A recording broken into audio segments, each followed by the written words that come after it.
Hello and welcome to the Gauntlet Hangouts.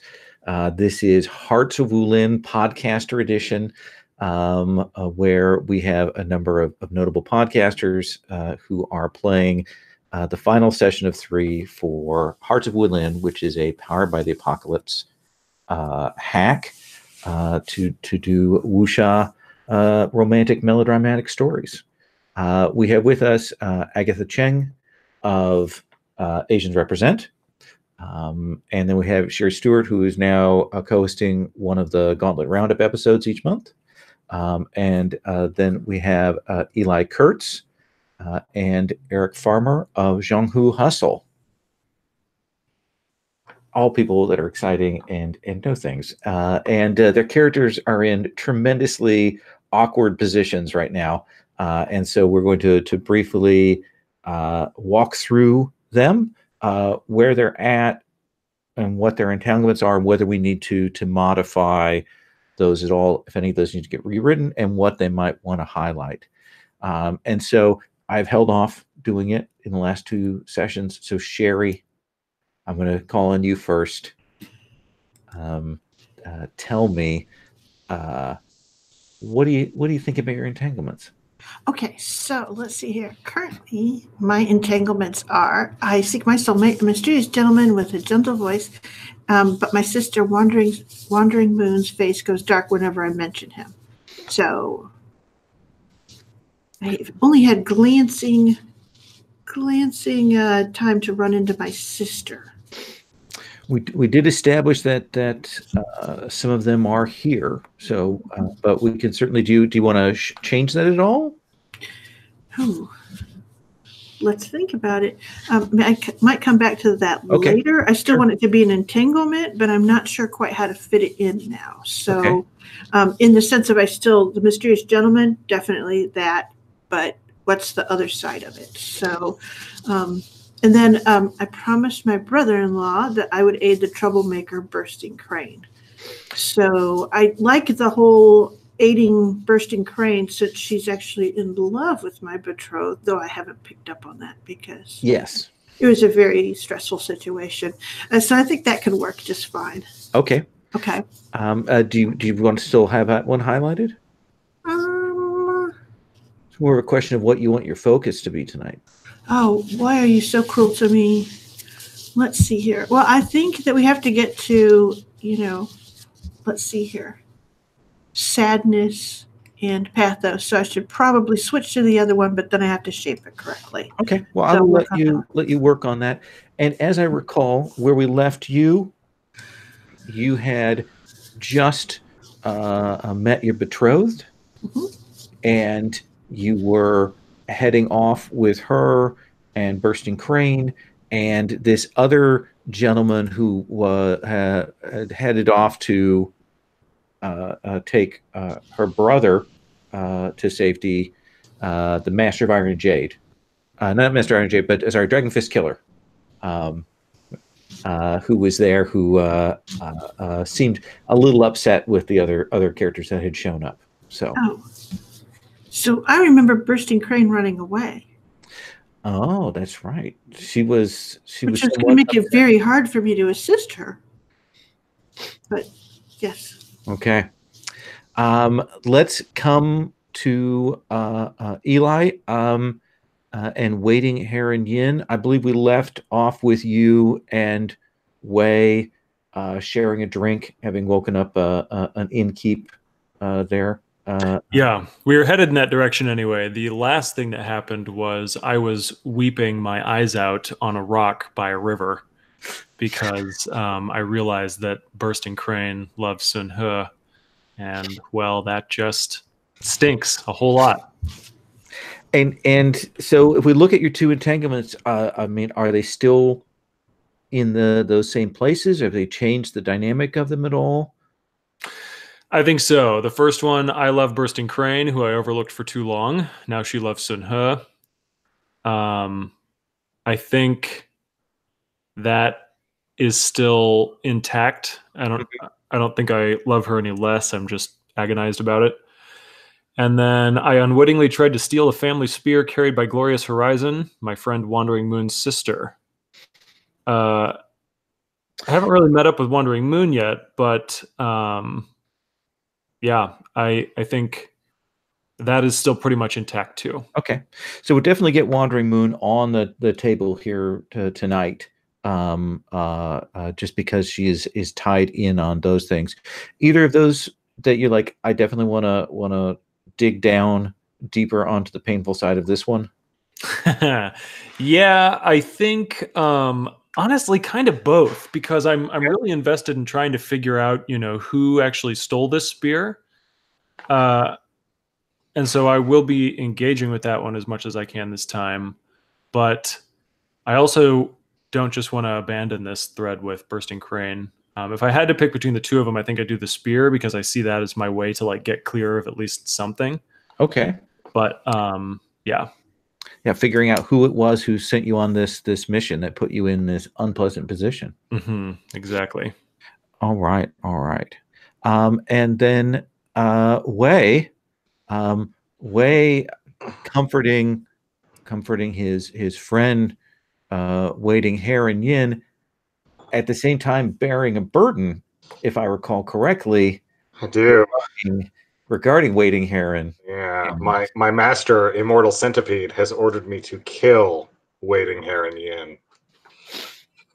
And it's hard because we're friends. So that kind of actually we've kind of taken that entanglement that you had, and it's gotten deeper. I mean, right. It's not just undercutting now.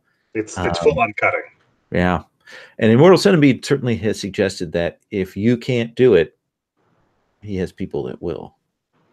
Yep. So he's gonna die either way. Okay. So do you feel pretty good about that as entanglement?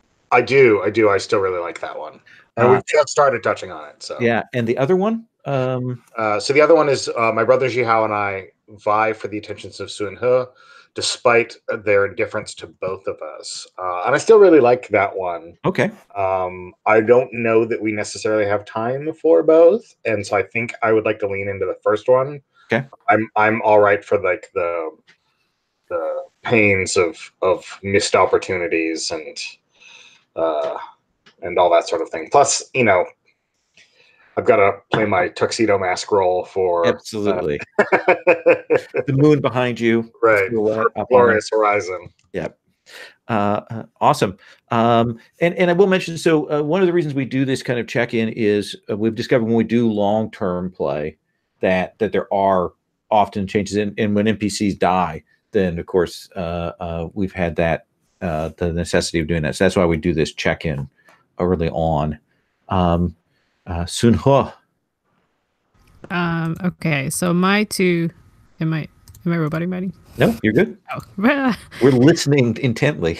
Wow. Okay, so one of the entanglements is I am betrothed to Glorious Horizon, but I know they actually pine for, well, it says Wei, but I know it's someone else. I think this is still legit. I think our last time we ended off on the conversation about that, where I like called her out. Yeah, had you picked up? How much did you tell that perhaps her attentions were elsewhere? I want to just say that I somehow gathered intel. Gathered intel. Okay. I don't know. We'll figure it out. It is a matter of the heart, and your intuition may lead you there. Maybe. And then the other one is an enemy, Bursting Crane, has come to me to change their ways, but I know my friend, Waiting Heron Yin, will never believe them. And I think this one doesn't super work anymore because I definitely saw the interaction between Bursting Crane and Waiting Heron, and it doesn't seem like this is the relationship. Yeah, you thought that there was going to be one thing, but there's certainly a distance between them, but so do you want to revise that? Do you want a different entanglement? What do you think? I think I should revise this one. Yeah. Okay. But this is supposed to be my general one. I don't really know what I should revise it to actually. We'll think about that. And my thought is always while you can't make a romantic into a general, you can always make a general into another romantic. Okay. That just makes things stickier when you do it that way. So Yeah, I might as well just say like my right hand bursting crane. Wait, no. My friend Waiting Heronian is in love with my right hand bursting crane, but I know that she is not in love with him. that's fair. I think that's fair. You don't know who she is in love with. Clearly, she's in love with some other amazing person, but you don't know who. I wish I could find out. Then I would know her weakness. Let me step in that same order, and I want to check in on everybody's moves, because one of the things we've also discovered when we've played this in long term is people often forget that they have moves. They go with the basic moves and they're playing out with those, and sometimes they remember and they lean into those, and I often forget when we get rolling. So Sherry, what do you have as your playbook moves that we should keep in mind? You are muted. Take a drink. So cruel. Okay, so my first move, of course, is Devoted Child, which is my playbook. And so loyal to my family, they support me. So once per session, I can call in a favor. And we know that representatives of your family are here on the ground, so you can certainly do that. Okay. Right. 2 Wondrous Tigers, which mean when I comfort and support an ally, if I choose to immediately burn the bond I create, they get +2 to their roll instead of +1. So that's very nice. I'm a good friend to have. Heaven Sword and Dragon Saber, which I bought 90% for the name. And then also, because I possess a legendary blade, or spear in this case, which can be recognized wherever I go. I gain a +2 when I deal with mooks or impress someone with the from the martial world. And that spear is named Heavenly Beam. Mm-hmm. And then the new one I bought was Legend of the Mountain. And this is essentially when I defend someone or something from a threat roll. On a hit, I keep them safe and I get to choose one from a set of delicious choices. On a 7 to 9, I suffer harm or complicate the situation. All right. I think, which means I still defend them, but yes. Okay. And then my delicious choices are take control of something, change the location of the conflict, gain a bond with the person protected. On a miss, they or someone else suffer worse from my efforts, which is horrifying, but still. So it seems to me that obviously we need to make sure that you have to defend something you love tonight. Okay. I will do that thing. All right. We'll keep that in mind. All right. Waiting Heron Yin, let's walk through your moves. And you did a custom move last time, so we want to talk about that. I did. So first of all, Wanderer, whenever I visit whenever I visit a community that I've been to before, I roll and the locals either remember me favorably or unfavorably. And we'll actually, when we arrive here, when the Imperial household arrives, we're going to have that in place. That'll be another chance for you to make that roll. Oh, great. Can't wait to see what the Imperial family thinks of me. I also have Sword Will Travel. Once per session, I can announce my presence in the perfect place to help someone. Okay. And then Heroes Shed No Tears. When you reject someone's declaration of love or friendship because of the gap between you, I clear a chi and take a bond with them. This can include comfort and support attempts. So we definitely need to have someone declare their love or friendship for you. Yeah, and I think that is one that could definitely be invoked this session, but we'll see.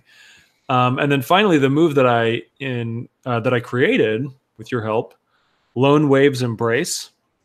So the wave engulfs all things, but a death knell sounds at the height of its power. When I fight mooks, I can include a second mook group in the results of a single roll, so I can take on a lot of people at once. Alternately, by burning a bond, I can include a named foe of equal scale, and I roll that duel separately. So by burning bridges around me, I think that's what that means to burn a bond, right? You get rid of the bond between you and someone else. It's what it is it's you're using the energy that relationship gives you. You can restore it, and they're not offended or anything. It's just that energy helps drive you. Okay, cool. So when I kind of invoke my social connections in some way, I can fight mooks and a person of equal scale. Mm-hmm. All right. So we know what the fight setup has to be for you then. All right. Yeah. Then let's come to Wei. Wei, we know you're the hidden. Right.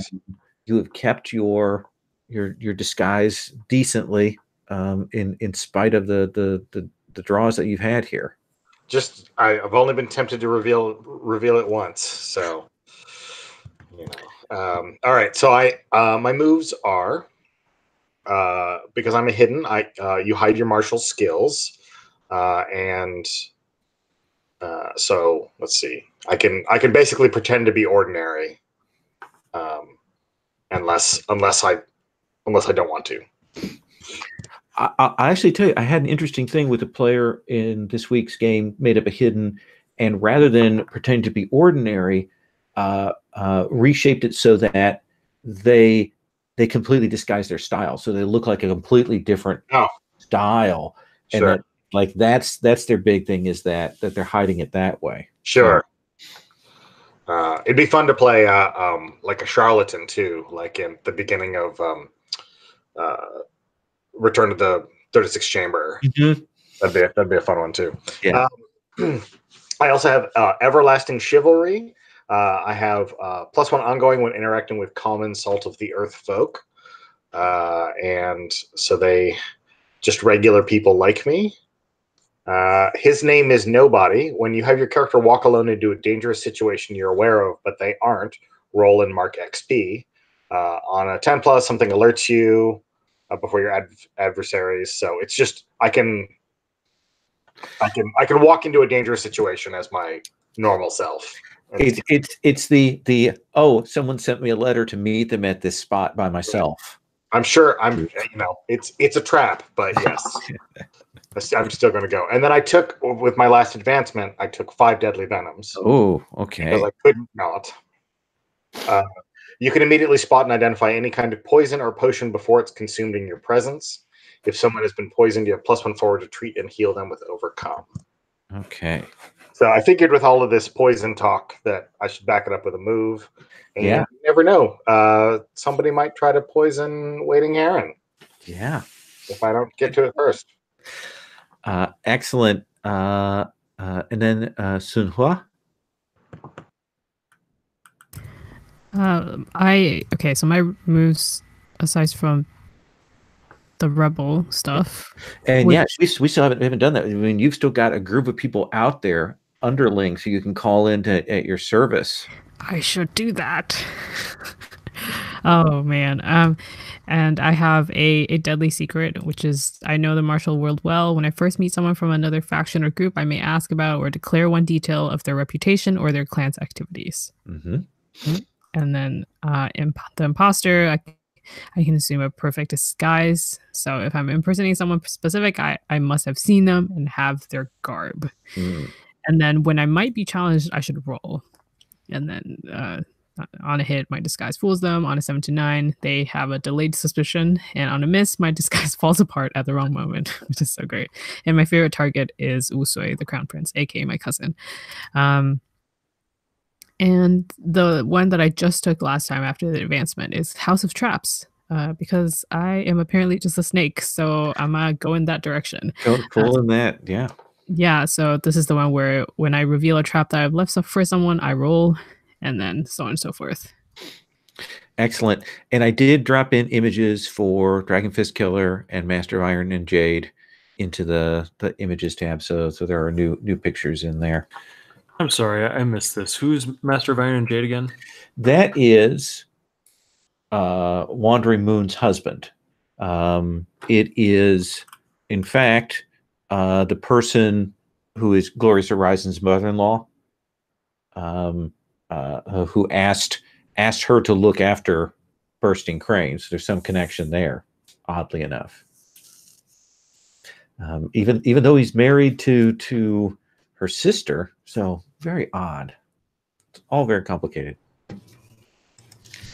Must be a friend of his family. Absolutely, old family friend. They all grew up in the same orphanage, just like Final Fantasy VIII. So we're going to start, I think, with Glorious Horizon and Sun Hua, and then we're going to come back to Waiting Heron and Wei.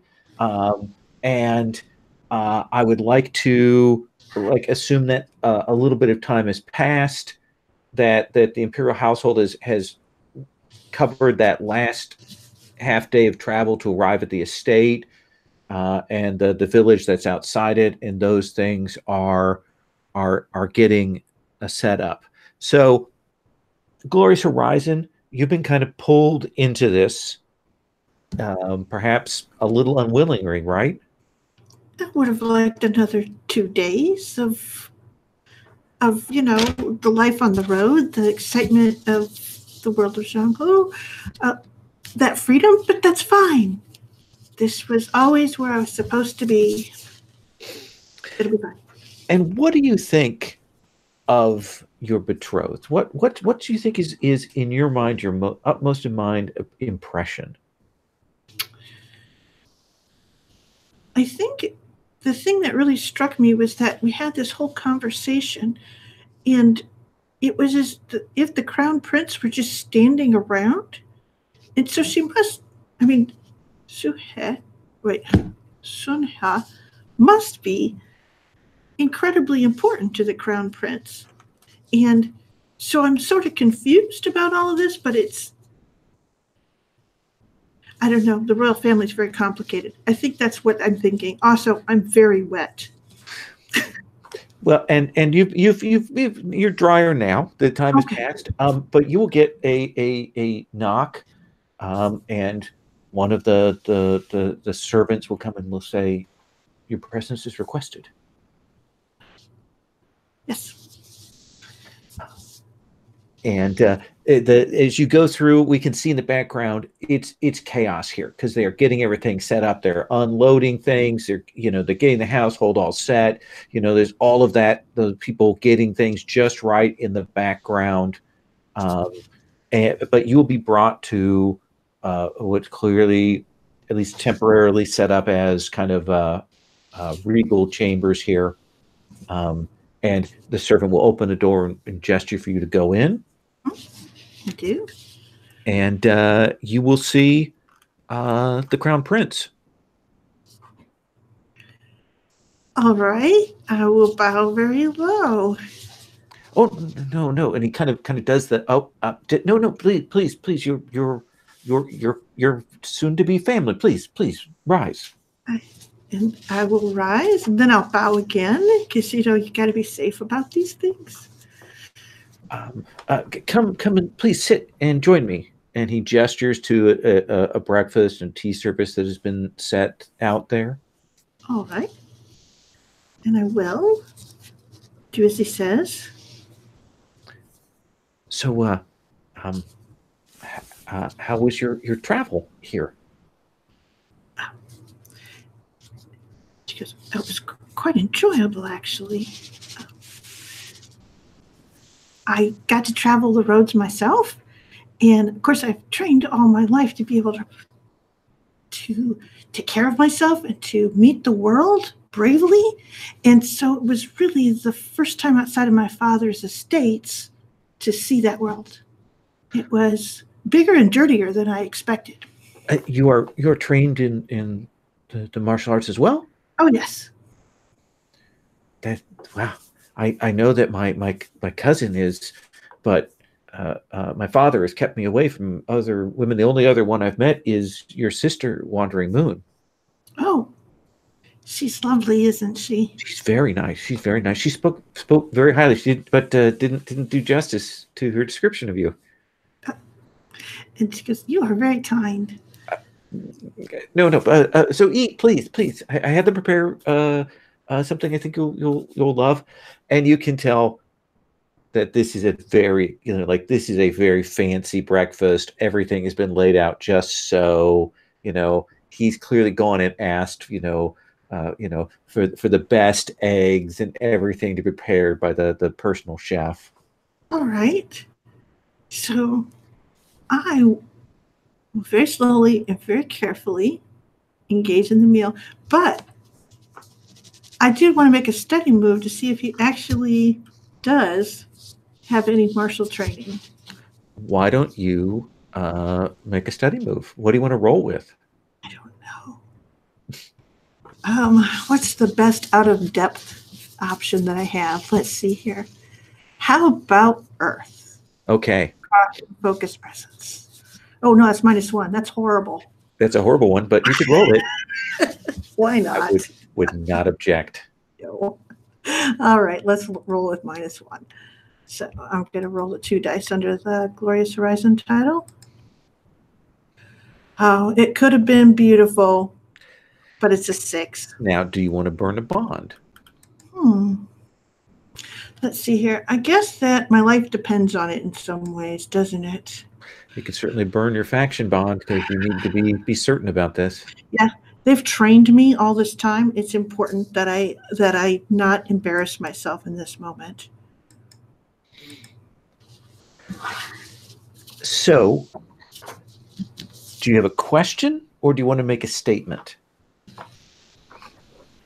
His Royal Highness is, in fact, very well trained. And it's clearly a how do you say, like a fan or short distance, close up style. Yeah, and an unusual one. Like, this is not a style that should be taught to the emperor's, heir. This is a very odd, almost duplicitous style that he knows. I mean, what is the little gesture that he does that tells you?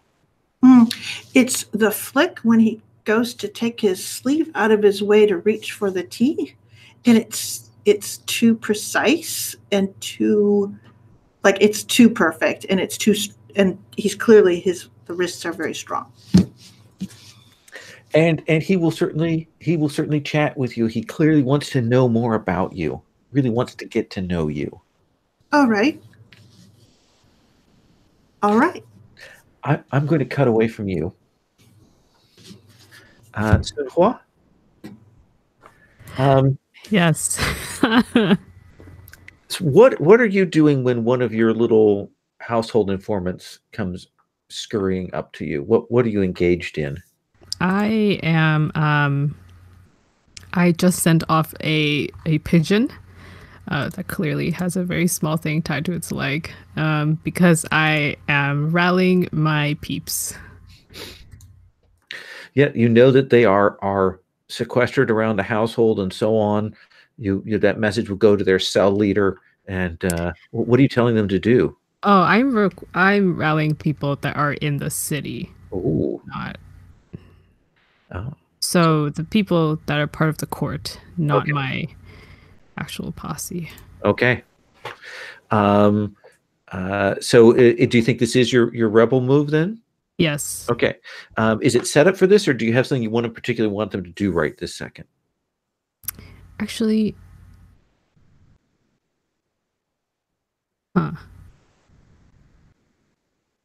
yeah, I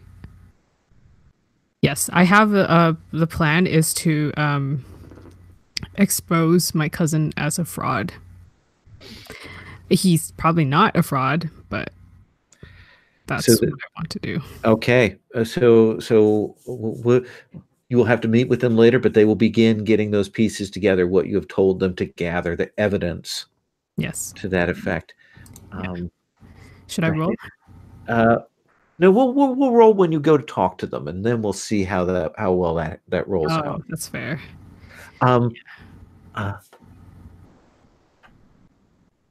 Princess?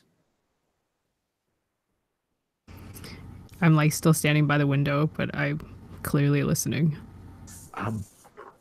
Your cousin has called your fiancé to have breakfast with him. Couldn't wait, could he? Well, suppose I should pay them a visit. And then I'll just like jump out of the window, I guess. She does. There's a shot of her as you leap out. What do you do? I'm assuming this must be at what is his name again?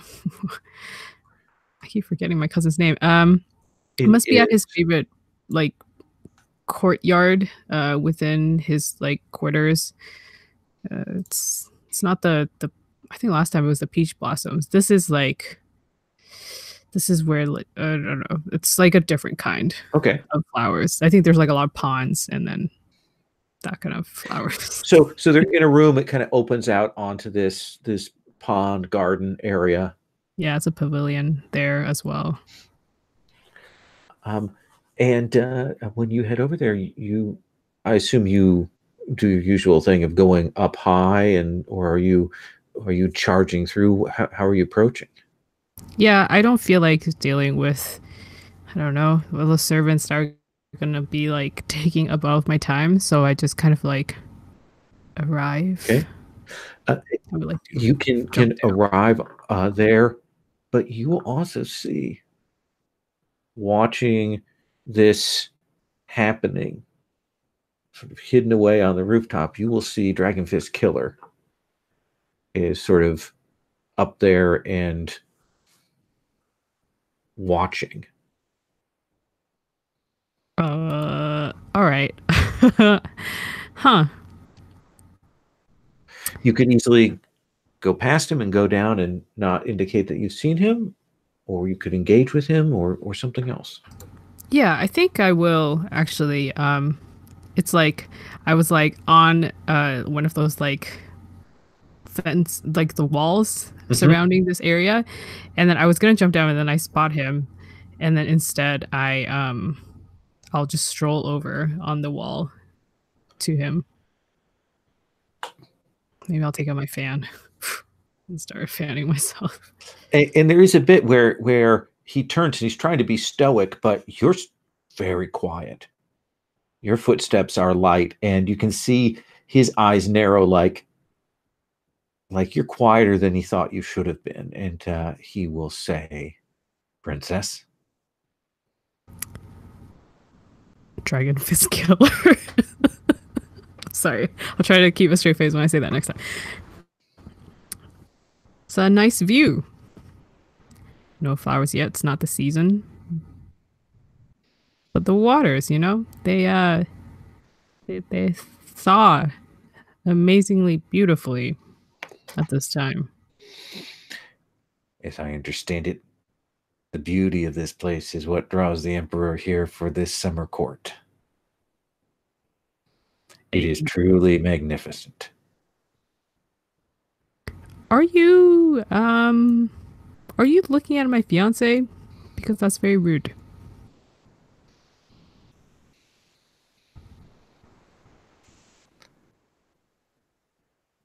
He says, "I have my orders."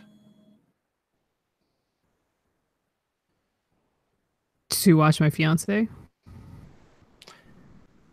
And he'll turn and he looks back like he's clearly not wanting to tell you. I'm trying to think of what I'm trying to do right now. You could try and read him. You could try and force his hand with hearts and minds.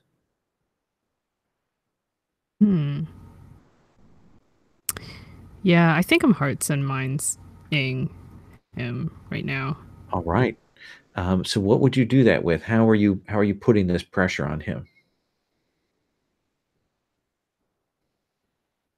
Man, I feel like this with Earth. I always get so scared because it's my style element. But yeah. I mean, with the style element, it's such a high number. There's almost no chance that you could fail with this. Yeah, because I think it's the force of my presence. Okay. And the fact that I am still like a part of the royal family, it's like he shouldn't. Yeah, he should answer my questions. Maybe I don't know. You pull rank on him. Yeah, I do all the time on everyone. Okay. I rolled 7 plus 2 is 9. Okay.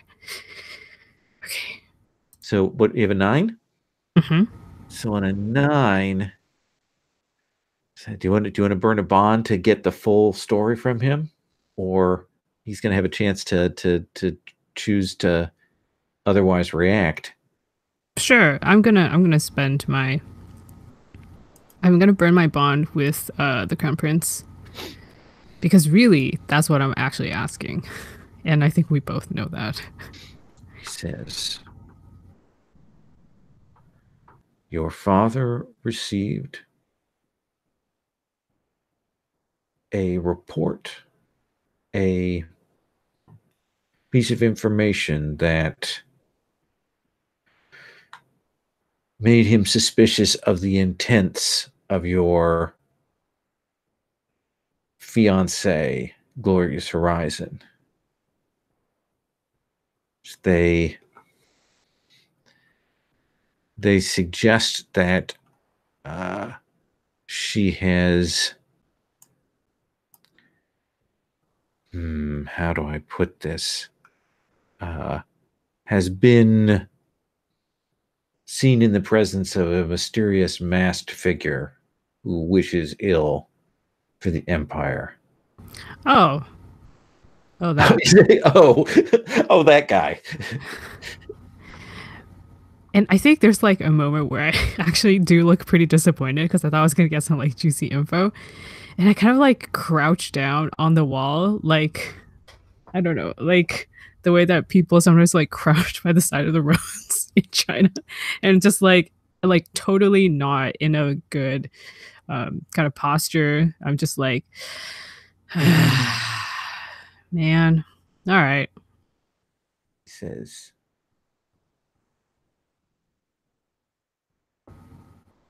you should be careful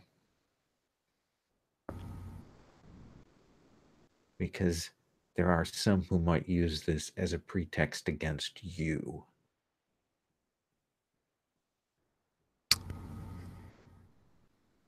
That's very kind of you. When you say kind, he flinches a little bit. Are we related? Are you my cousin in some way? No, I merely respect you and your skills.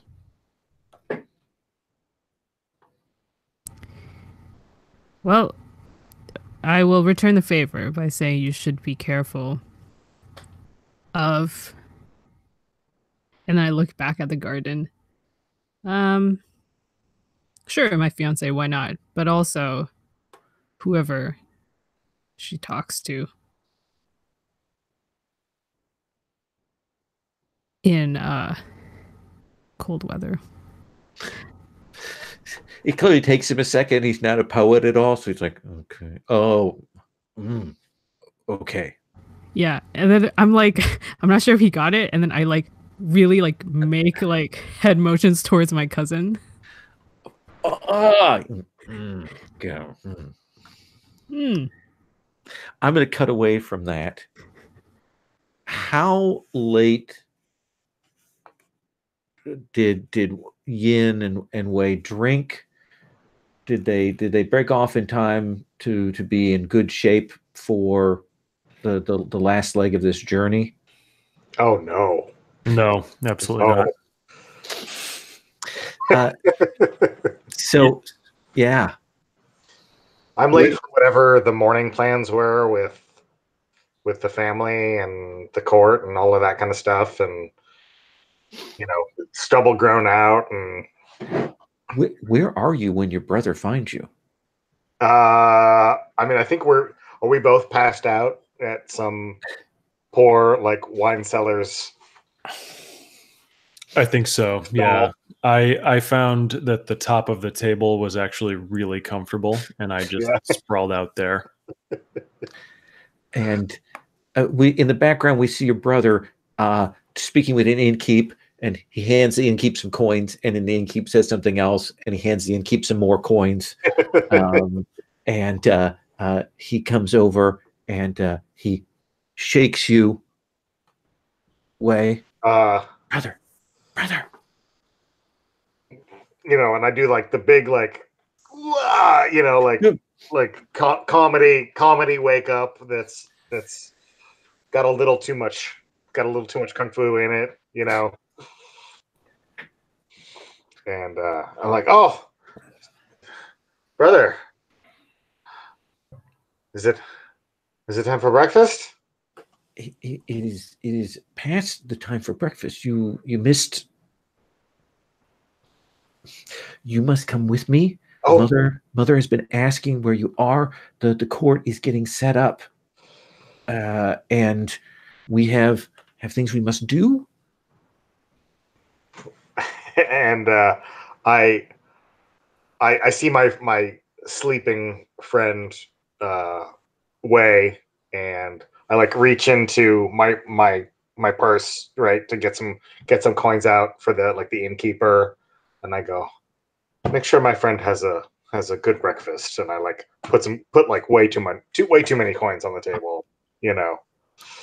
Should we wake him, brother, or should we just leave him? Oh, he's very comfortable.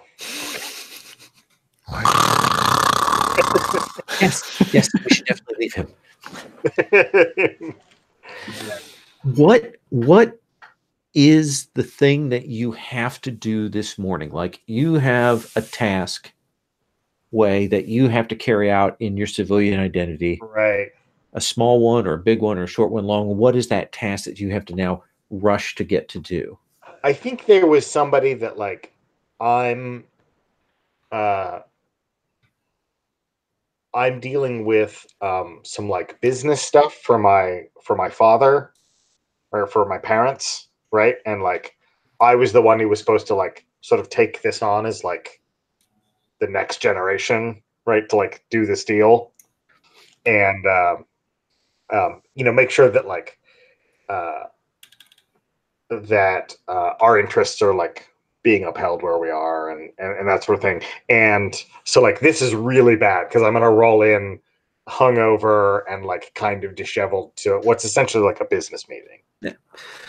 Let's have you roll overcome to see how you manage to pull yourself together for this. Okay. To overcome. All right. Let me see. What do you want to roll with? I want to roll with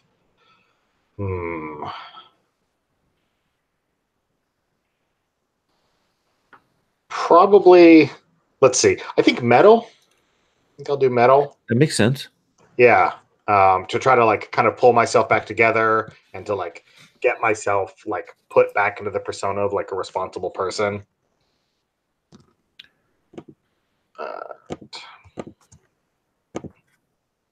So that's an 11. That is an 11. What does this look like on screen? How is it pretty miraculous? Yeah, I think it's one of these things that like that like I blow into like one side of our room, and then when I come out, like I there's like a quick costume change, right? And then like I've still got the stubble, but like but like I've got the hair pulled back, and it looks really good on me today, rather than like looking really like disheveled and like nasty looking. So like I just look a little older and a little like gruffer, and I have like I got like the nice court robes on. And your younger brother is there. He has the writing desk and the stamp and the ink pad and all of that he brings in and sets down beside you. There's a grumpy noble who you have to calm down and spend some time, right? Complimenting before he's willing to talk business. Right. And I have to like I have to extol his virtues and the virtues of his family, and like let's say that this is about like deliveries to our like food deliveries to our like where we live, and so I always have to like make sure that he always has he's got the finest things, and it's always the freshest and the most opulent and that sort of thing. And that's of course why we have to pay him a little bit less. And you will conduct this. He agrees in the end to your terms, and towards the end, as you're finishing up, your mother and your father comes in. Your father looking stern, but your mother like she's clearly pleased. You know, you've demonstrated your skill. She's speaking very highly of you to your father, and saying what a wonderful job you've done, and so on. And he will nod, and he will say, I trust while we are here at this court that you will be more timely the rest of these days. Oh, of course, Father. This was an unusual situation, but I think it helped me with the negotiation to show our power, that we can show up whenever we want. Listen, I understand that the princess's betrothed has arrived. And that, from what I've heard, is she may be a little naive.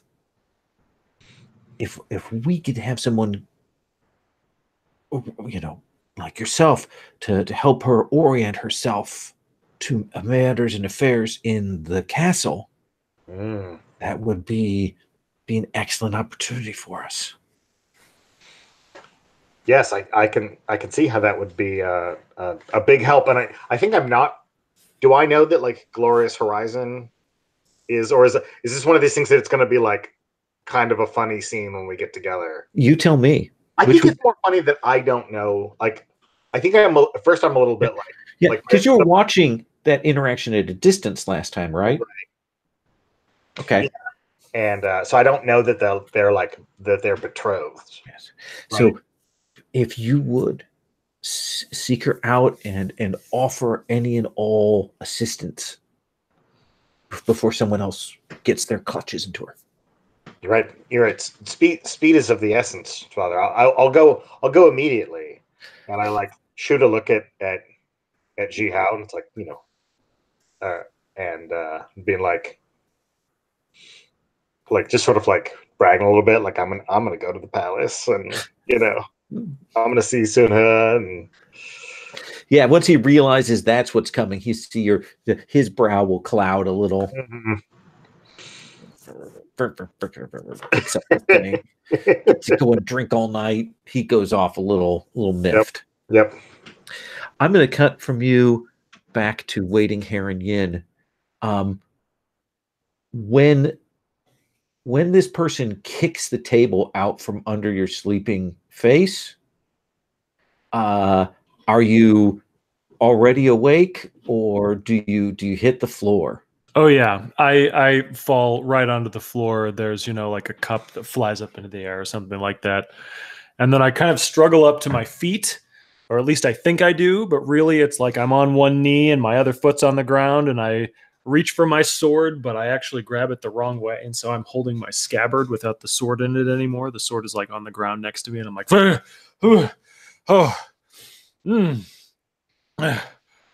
where am I? And you see Bursting Crane, who kicked that table out from under you, standing there looking down at you on the floor.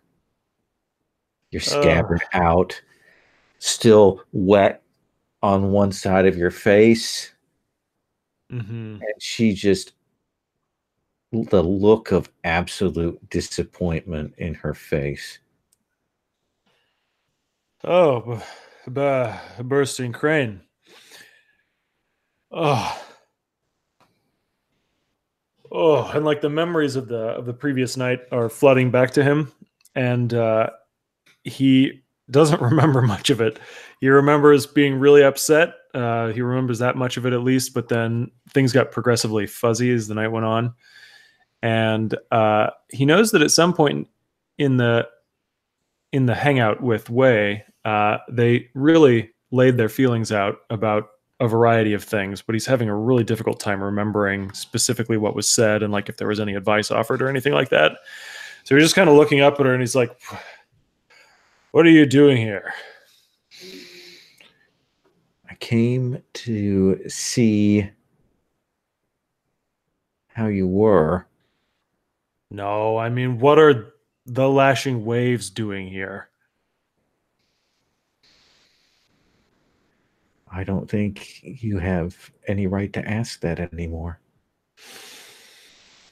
I get off of my knees and I just like sit down on the ground for a second, and I'm Yeah, well, I don't think the lashing waves really have any right to be here, but here you are. And we see that moment where she clearly maybe come here with maybe a sense of kindness and charity and old connection, but you say that and you see her kind of her hackles go up. And I remember at this point that the night before, Wei spent an odd amount of time philosophizing about the merits of ignoring your heart and pursuing your tasks in spite of your heart. And it was weird because Wei was talking about it for a long time, but he didn't seem to convince himself about one way or another, like which way he should be going. And or which way I should be going. That was another part that was unclear. It was like, wait a second, are you really talking to me? But it's kind of becoming clear to him now, and he's like, oh, look, Bursting Crane, we used to know each other really well. It's been a long time, 10 years. What have you done in that time, huh? Her eyes go wide when you say that. And I think maybe some of the pieces fall into place for you now that maybe this rises to the level of inner conflict before we roll forward on this. Okay, yeah. Because I'm conflicted for sure. Okay, so I think, man, what am I trying to do here?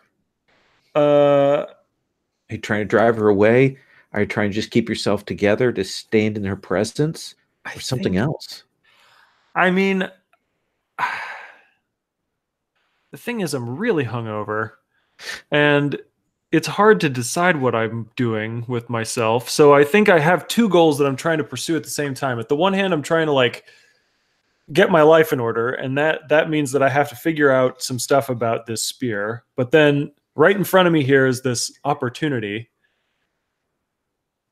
and I don't know if I should pursue it. So I'm really conflicted, and I'm thinking here, maybe I just need to focus. Maybe I need to, like take stock of my situation and decide what's more important to me right now, right here. So I'm going to do Earth. Okay. Everybody's doing Earth. Everybody's got Earth as your dump stat. Yeah. So I got a 7 total. Oh, yeah. So you have a choice. This is actually a good one. You can mark Earth and hold yourself here. Or you've got to get out of here. You've got to flee this scene. So I failed to contain myself with inner conflict one way or another, right? Yeah, I mean, but the Earth means that just marking the cheat, I mean, it hurts you, but you can maintain your composure. Okay. I am going to mark my chi. Okay. And let's see. The thing that kind of triggered this was me asking her what she's done for 10 years and her taking it poorly. And so I'm like, ugh. I'm sorry. I'm sorry. We were friends once and you deserve more than that. I've had a very rough couple of days. Is there any water around here? I could really use some water. And you see her reach down and she picks up this bucket and she flings it over you. You know what? It works. I came to tell you you need to leave. I need to leave? You need to go. If you stay here, they will hunt you down. They know you're here. You need to go.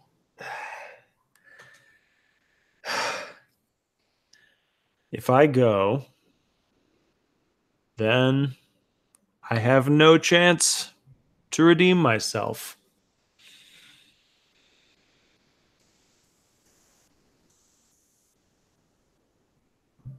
And she looks around and she goes, redemption? and she gestures to the room that you've been in all night. I've got a long way to go, but I think I might know a shortcut. I have no time for this. And she goes to leave. Tell you what, Bursting Crane, as she leaves,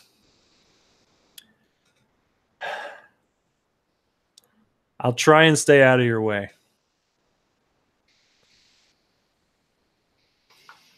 You've never understood. And she leaves. Oh no!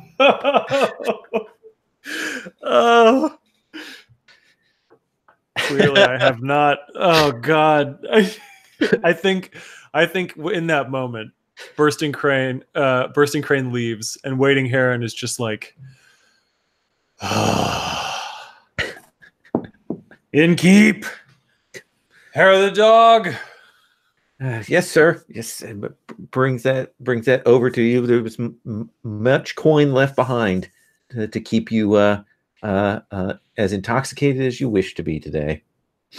And so when the innkeep comes over, where is the Imperial Court taking presents today? They've gone to the estate. They're at the summer court household. Oh yeah, of course. Thank you. And he's going to push like half of the coin off to the innkeep. Uh-huh. And he's going to take his drink really quick, scoop the others into his hand, and then kind of like lurch his way out of the inn. There's a moment where the innkeep like goes to maybe protest that maybe all those coins were meant for him, but you look so drunk, he doesn't get in your way. Yeah. Glorious Horizon, this prince is a remarkable master of inane small talk. He knows a lot of things about butterflies and frogs and paper making, and he enjoys talking about them at length here.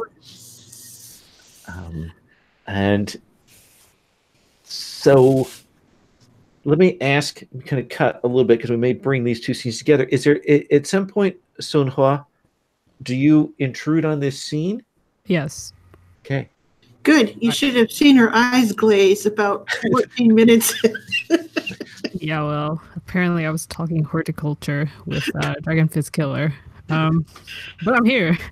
Yeah, I think there's a moment where I was considering like a really flashy entrance, and then I was like, and I just kind of like hop off the wall, and then I like start walking up the like stone steps up until I reach wherever they're having like this fancy breakfast with like copious amounts of, I don't know, those like small heaters, I guess. And your cousin stands, and he's a cousin. Please, cousin, to the actual bow. And he gives you. I mean, he's always given you a bow. You know, others kind of just do it desultorily, but he's always at least, you know, giving you the proper respect. And he asks for you to come in. It's very bracing weather that you've decided to have breakfast in, cousin. Father said we had to come to the summer court early this year, that the signs were more auspicious. But it does seem chillier than I would care for it to be. You are well? Yes. I was speaking with your wondrous fiance, Glorious Horizon. And I nod to my fiance. And she's bowed to you. Of course, like when he bowed, she bowed. All of the things. She's got that stuff down. Yeah, and it's like super weird that my cousin would bow to me because he's the crown prince. But who knows what's happening? I'm like got my arms crossed, and I'm kind of like in my usual like slouchy pose, but I'm also giving my cousin an up and down. So study? Yeah. Okay. Oh, what do you want to roll with? Which one I'm rolling with? Let's see.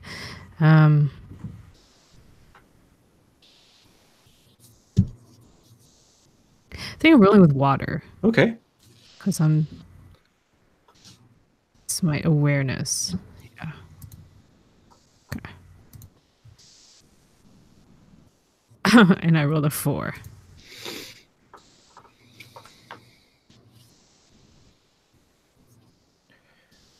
Your cousin is desperately jealous that you get to marry such a wonderful person. He admires and looks up to you, and you kind of realize this now. Like, you've always treated him, with some disdain, some distance.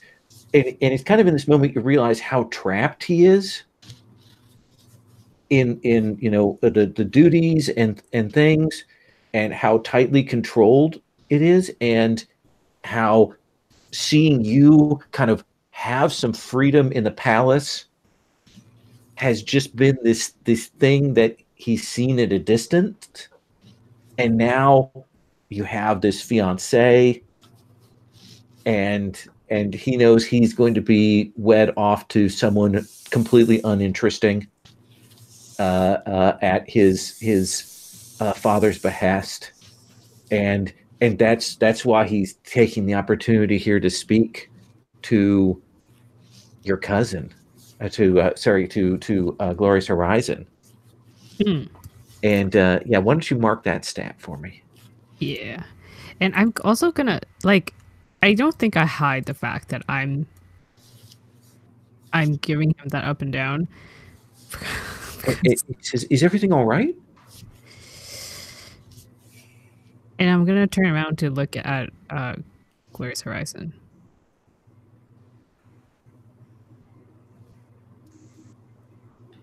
And Tismouth said we have had a lovely conversation on the hobbies of the court. The hobbies of court. Tell me, cousin. Yes. Is that what interests you? To be in these walls, moving from one cage to another?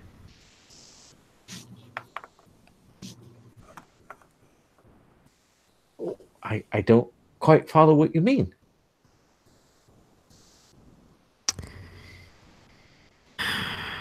You don't have to if you don't want to.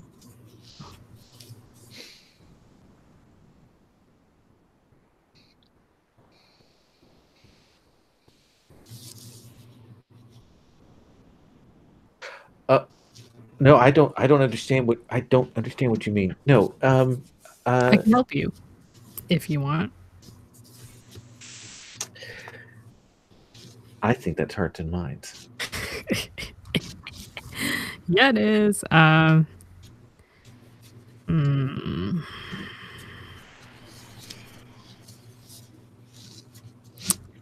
gonna go with metal this time. Okay. Because I'm being very calculated. Yeah. Because this would be a terrible time to screw that up. Yep. Oh, okay. I rolled a 5 plus 2 is a 7.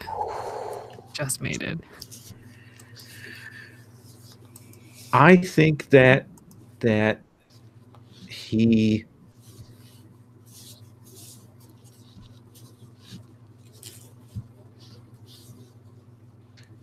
turns you down. Like he discount. Like he clearly no. Like this is all a joke. Like this he makes light of it and puts it off.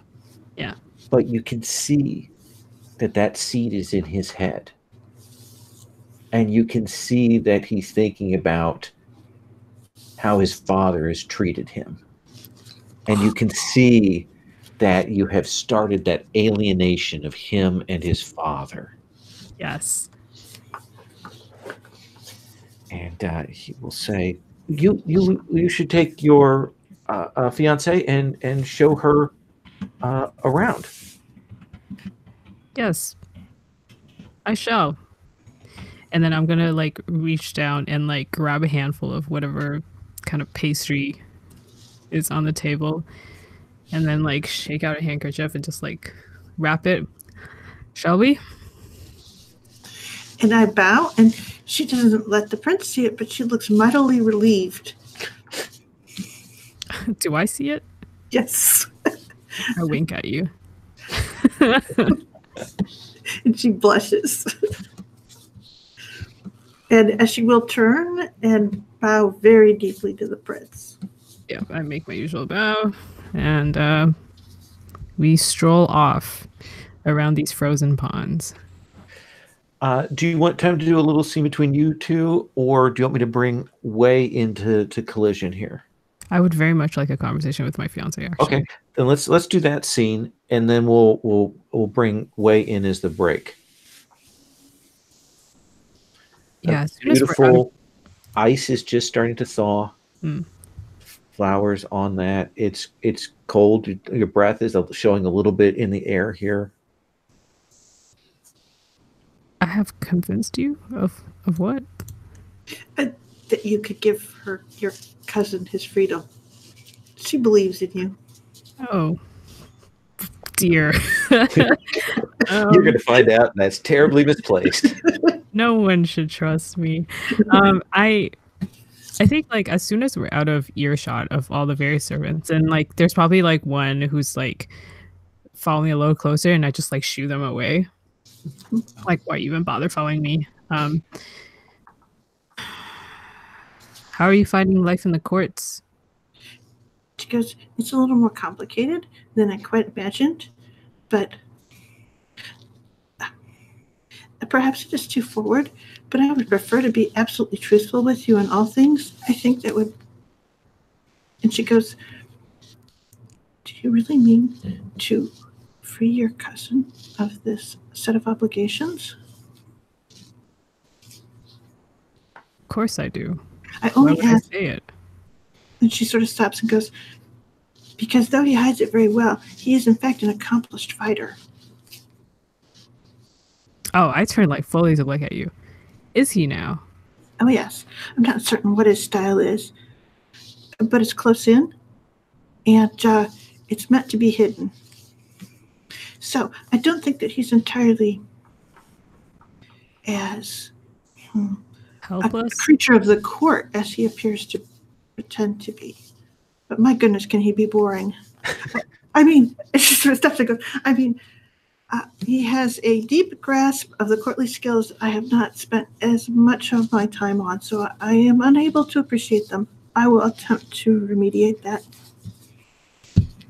Was he talking to you about calligraphy? And butterflies and frogs and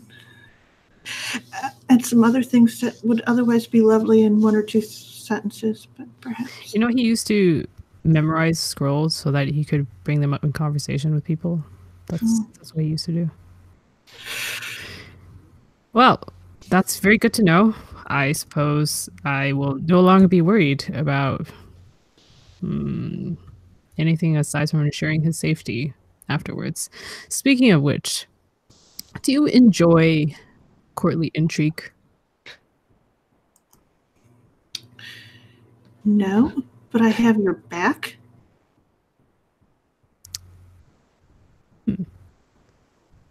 She goes, if you enjoy it, I'll make sure that you are always safe. Thank you. If we are to be wed, there's a high possibility that... When you say if, you see her, like, blink, like that might be a question.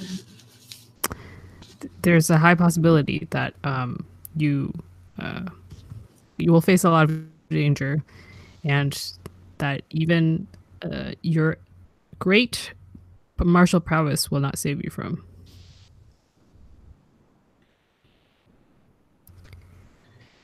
She sort of stops and goes, my father has made this offer, has brought me here. I believe in his wisdom. I will do everything that I can to make sure that you are safe. Listen, I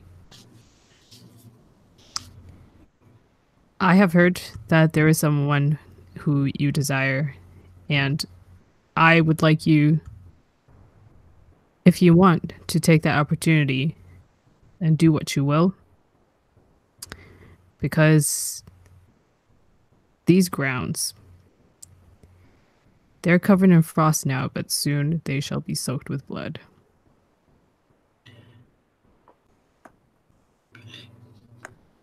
And I think her brow furrows. If you wish to leave, this is what I'm offering you. And she looks back and she goes, "Are you going to make a strike for freedom?"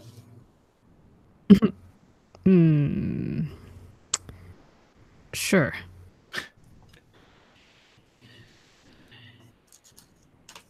And she goes, "I can only assist you as far as I understand what you are doing." I'm going to sweep the courts. And I think that's an ominous enough line that we have to bring Wei in Yes. the background, especially since he's been obliquely mentioned. You're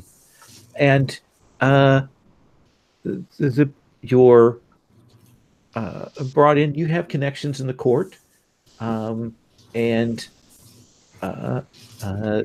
you will see Sun Hua and Glorious Horizon. You will see one of the sort of the functionaries in the court has brought Wei over to see you, who you will recognize Sun Hua as that masked figure. And the functionary says, Princess, Mr. Wei has come to see if he can be of any service to you and your fiance. And then bows and gets out of the way.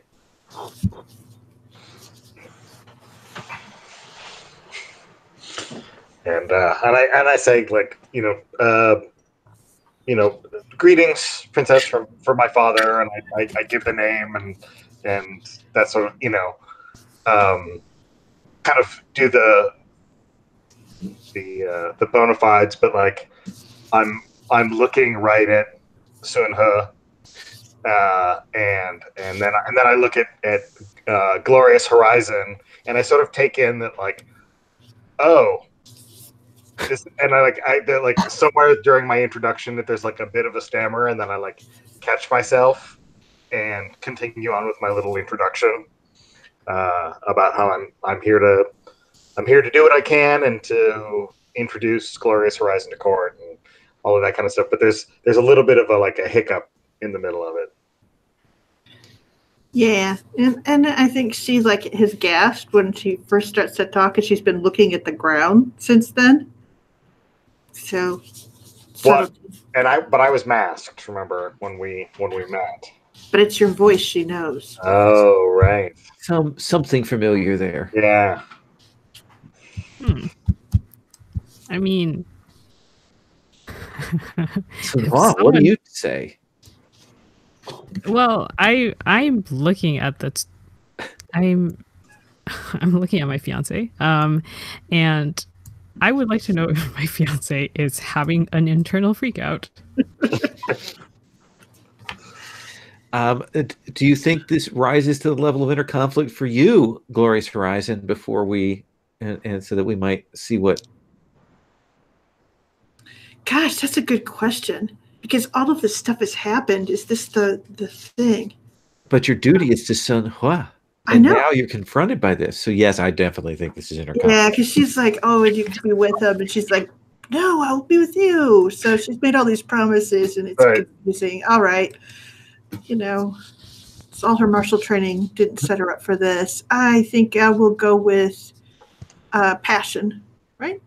Creativity, speed. Got to come up with something. Something that'll be a solution to this. Yes.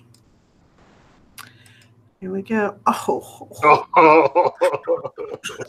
The worst. There is. Okay. So I think there's what? I'm supposed to leave at this point, correct? No. So first of all, you mark your fire because you visibly freak out. Okay. Sinhua, you see her lose control, like her manner, her caution, and so on, just kind of cracks there. And I think Wei, you will as well realize that something is up. Right. Completely openly revealed. I think my GM move is that everyone realizes what's going on. Yeah, I think the only thing you say is, "What are these games?" Oh man. Well, I mean, I was going to say that I'm pretty pissed. Oh no, you're roboting too, Agatha. Wait, let me figure out what is your reaction when the dynamic here changes? I mean, I think Wei is like, because the princess looks kind of pissed. Yeah. So I'm gonna screw, because this is gonna screw everything up. And I'm like, I'm sorry, I didn't mean any offense. I'm here on my family's behalf, and I'm like, I didn't mean any insult or anything like that for the imperial family, or for the family of my betrothed? I'm here because of my family.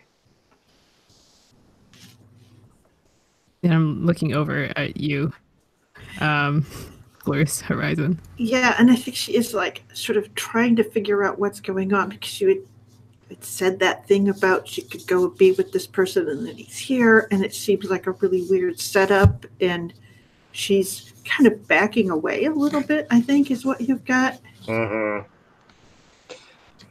And my dear fiance. I think I like step closer to the two of you, and I'm just like, look, no, I'm just here. It's just Wei. I'm just here to help. Like, and like, but like, I'm probably coming forward a little too quickly. Yeah, you step forward, and I just shift slightly so that I am now angled so that I'm a little bit in front of Glorious Horizon. But it's a pretty clear signal. Yeah. That I'm pretty pissed. Yeah, and I think she goes and is going to say, "What are these games? You have masks?" And she goes, and she does look at you, Sunha, and she goes, "I do not understand." Neither do I. It's just a mysterious man. And I give you a meaningful look. Yeah, right? and I said, I'm not any more mysterious than I was yesterday. Great. What do you think, Glorious Horizon? Apparently, the choice is to be made now. And let me cut from there. Yin, you've gotten that last drink, and you've got coins in your pocket, and you are heading up towards the estate and the town that is growing up around it. Mm-hmm. What are you looking for? I'm looking for a place where I can buy some clothing that doesn't look like I've been rolling around in a ditch all night. Absolutely, you can easily do that. As is appropriate in these films, it costs all your coins save one in your finger. But you've got a set of clothes that will work for you. Yeah, sounds good. Once I've got the clothes in hand, what I really want to do is try and figure out. So I came to this place in the first place because I needed to find out who is the higher up person who hired this gang of goons to go try and steal the spear that got me in so much trouble in the first place. This sounds like a study. Yeah, I think so. You're walking along. We'll probably see flashbacks at this point as you're piecing together bits and pieces of information. Yeah, absolutely. And I'm trying to keep a lowish kind of profile. I'm not outright asking people about this. I'm just sort of like commenting on the spear and asking, like, isn't it an amazing thing? I wonder if anybody knows anything about this spear who could talk to me about the history and the character of it. It's amazing. So I think this is a metal roll for me. Yes. Sort of a calculating approach. And I got a 2. That's too bad. So you're walking along and you are asking about it, and you are talking around, and you will hear Yin. Yes? And you will see Master Iron and Jade, your friend Wandering Moon. That's her husband. Well, what are you doing here? It's been so long. I haven't seen you since, I don't know, 2 years ago? It has been some time. Wandering Moon and I are here. My sister-in-law is here to see Sun Hua and the ceremonies that is going on here now. What brings you here? Well, I have this moment where you can see flashing in my eyes like, oh, I can't tell him why I'm here because he's related to the woman whose spear I tried to steal. Like, he's connected family-wise. So I don't know if this is inner conflict or what, but yeah, I think so. Let's have you roll inner conflict. Okay, so this is definitely going to be kind of like I'm gonna do water for this. I'm gonna try and smooth this over in a very subtle kind of redirection sort of way. So that's 10 total. Okay, so you keep yourself together. Yeah. He's like, do we need to talk privately? I wish we could, but I'm actually on some really important business right now, and I can't stick around to chat. But we should meet up again later, and we should share a drink or swap some stories or something. No. If there's something you need, let me help you with it. I would love it if you could help, but this is really more of something that only I can help with. It's something I've got to do on my own.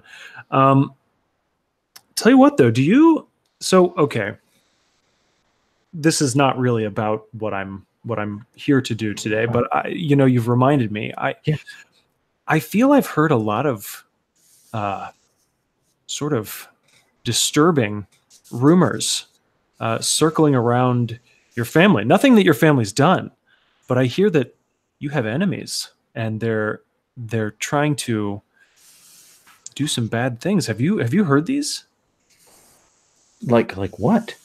Well, I hear that there are forces out there who want to bring you down. I don't know if it's connected to this wedding or what. Like I said, it's just something that I've just remembered. It's kind of not in front of my mind here, but do you know if anyone is conspiring against this wedding? Have you bolstered your security for such a thing?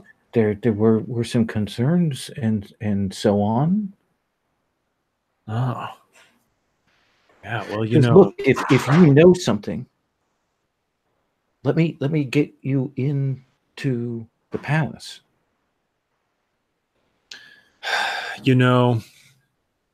This is kind of a detour for me. I was hoping to go about my errands, but you are a friend. Wandering Moon is a friend as well, so perhaps I should go ahead and follow you. I mean, my blade is still sharp. Excellent. I know a secret way that we can go in. Perfect. I love. No one will see us. It will be excellent. Yes, that's wonderful. Please lead the way. Absolutely. And he will take you, and he will walk you around to what looks like a solid slab in the wall on the outside, and he will open this up. And he will say, we should go in this way. Yes, you're absolutely right. Yes, yes. And he gestures for you to go. Okay. Yeah. And as soon as he like ducks inside there and there's a moment Oh, where no. Oh, he wants me to go He first. wants you to go first. Okay. Okay. Yeah, I just go inside. I mean, this is you know. Oh no. You failed me once with the spear. Let's see if you can make it out of this trap. Heck. And so we're going to take our 5-minute break here, and then we'll come back.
Man, I gotta get my traitorous plot into action. I know. I've been too slow. Well, one of the things we can do with that in terms of you, we can actually flash to what you've put into motion already by sending that pigeon. And we can do that roll. We can resolve that, and then we can move the scene forward from there. Do you want to do that? Sure. Okay. Yeah. So what is it that you want your rebel agents to be doing?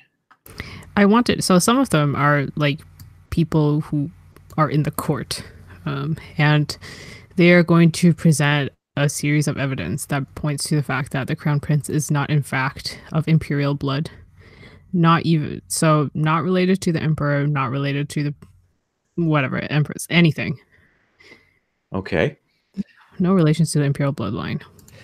So let's have you roll to assemble them. And I'm definitely rolling with metal because I'm being calculating.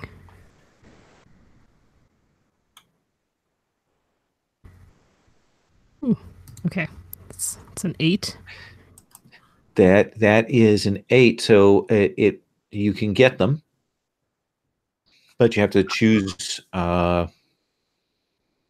one of these things here from that list. I would like to attract unwanted attention, please. Okay.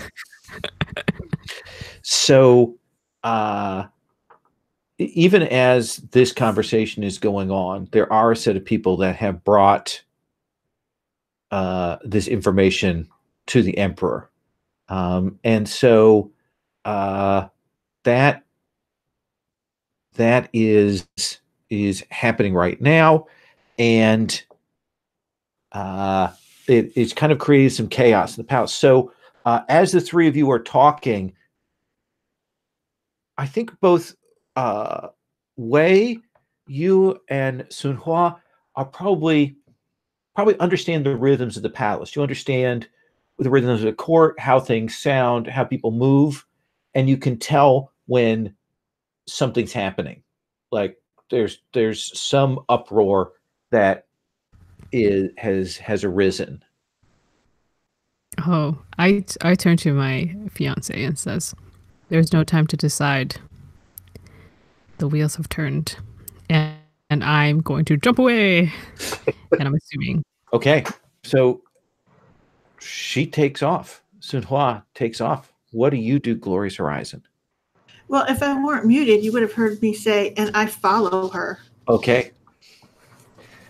All right. And what about you, Wei? I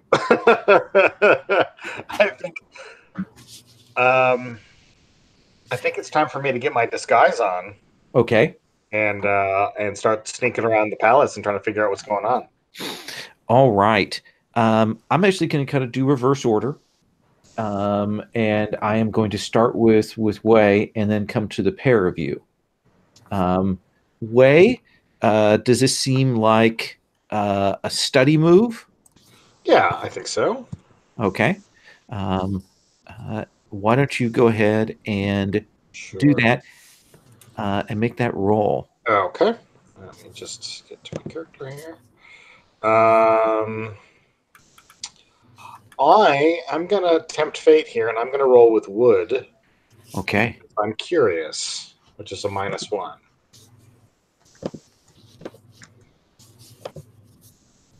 Still a 9, though. Not too bad. So you get one hold. Right. To ask a question. All right. Or declare something. So I think that like when this starts, I see the crown prince heading in a direction that's unusual. Mm-hmm. And that I'm gonna like go and follow him because what he's doing seems Like he seems like he's up to something. Like I know what up to something looks like, and he's got it. Okay. Yeah. So you're following him, and do you want to ask a question about what he's doing, or you want to say what he's doing? I think he is.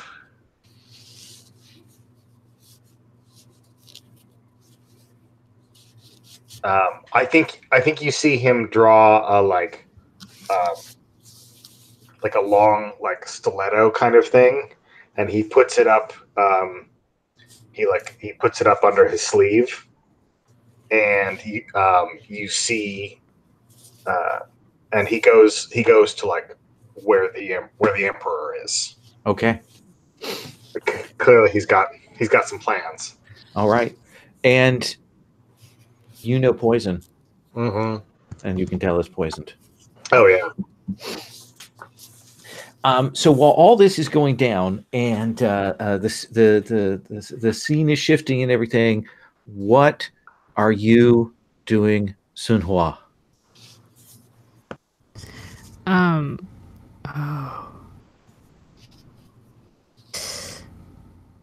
What? I think what I would like to do is pull out the bundle of clothing that is always in my sleeve, put it on, And disguise yourself as the crown prince? yup. Okay. The transformation, Glorious Horizon, is nothing short of miraculous. It's almost like there's a different actor there. And she's like amazed and appalled and delighted all at the same time. And she's like, you can do this. She's like, what are we doing? She's clearly included herself. You are going to keep yourself safe. Oh, right. And she goes, I'll take all the things that jingle off. And you'll see her start to take off her bracelets and put them down on the ground. No, that's not necessary. Just tell you what, why don't you be on the lookout for me if my cousin does arrive? Shout that the princess is here. And she stops and she goes, you think I'm useless, don't you? No, I think you're capable of taking him on. All right. I can do that. And I don't want you to die. Yet, I suppose. We shall all die one day. And I would like to arrive at the palace. I mean, the emperor's, whatever, receiving area. And you want to get there before the actual crown prince arrives? Mm-hmm. Then I think that's an overcome action. Oh, boy. Because this could absolutely go terribly wrong. I will do everything to help her. I'm actually sort of wicked. You are good at this. I so am good at it. She gets to roll, and then you can in comfort and support to get that potentially +2. Mm-hmm. Oh, I can't decide if it's... I feel like it's metal again. Yeah, use it until you lose it. It's so ominous when you put it like that. Oh, yeah. Oh, well. Okay, so I rolled 8 + 2 is 10. Oh, yeah. So, yes, you will make your way, and you will see some of the ministers who are there who are there's clearly some upset, and they seem surprised because they just sent for you, and you show up like immediately, and they see Glorious Horizon with you, and they say the Emperor wishes to speak with you. I just I brush them aside and I stride on in. This is an outrage. How can I? Of course I am the heir. I bleed the blood of the... Oh, what is the last name again? the ooze. And you go charging in. That they're going to move to stop you, Glorious Horizon, from going forward. And I think that's the thing is that she She's pretty clever. I think she'll grab, like, so that she's like right behind the prince as if he's grabbed her arm, and that it's him that's pulling her forward. So if that makes any sense. So I'm going to try. That's overcome. Oh, dang it. Okay. And by the way, you've crippled me completely. So I have to roll earth on this. Ugh. Did I cripple you, or did you cripple yourself? No, you did. Okay. For the 3, they catch me. So your sister's there. Mm-hmm. And she like steps in and she's like, what is going on? And she looks at her sister. And she like stops you cold. Really? Yeah. And she stops and she goes, I don't know, but Sue says I should come here with him. You gotta let me go through. You're not going, no, that's the emperor. And she's like, no. And she goes, something bad is gonna happen. And she goes, I don't know what's going on. You need to stay here. You need to stay here and be safe. She goes, she sort of stops and goes, I don't know why he stopped by for breakfast, but Sue had said that, and she's sort of talking. It's sort of like she's trying to get over to the thing. So I think you want to duel her. Oh, you are so unkind. Yes, I will do it. She's your scale. You know her style.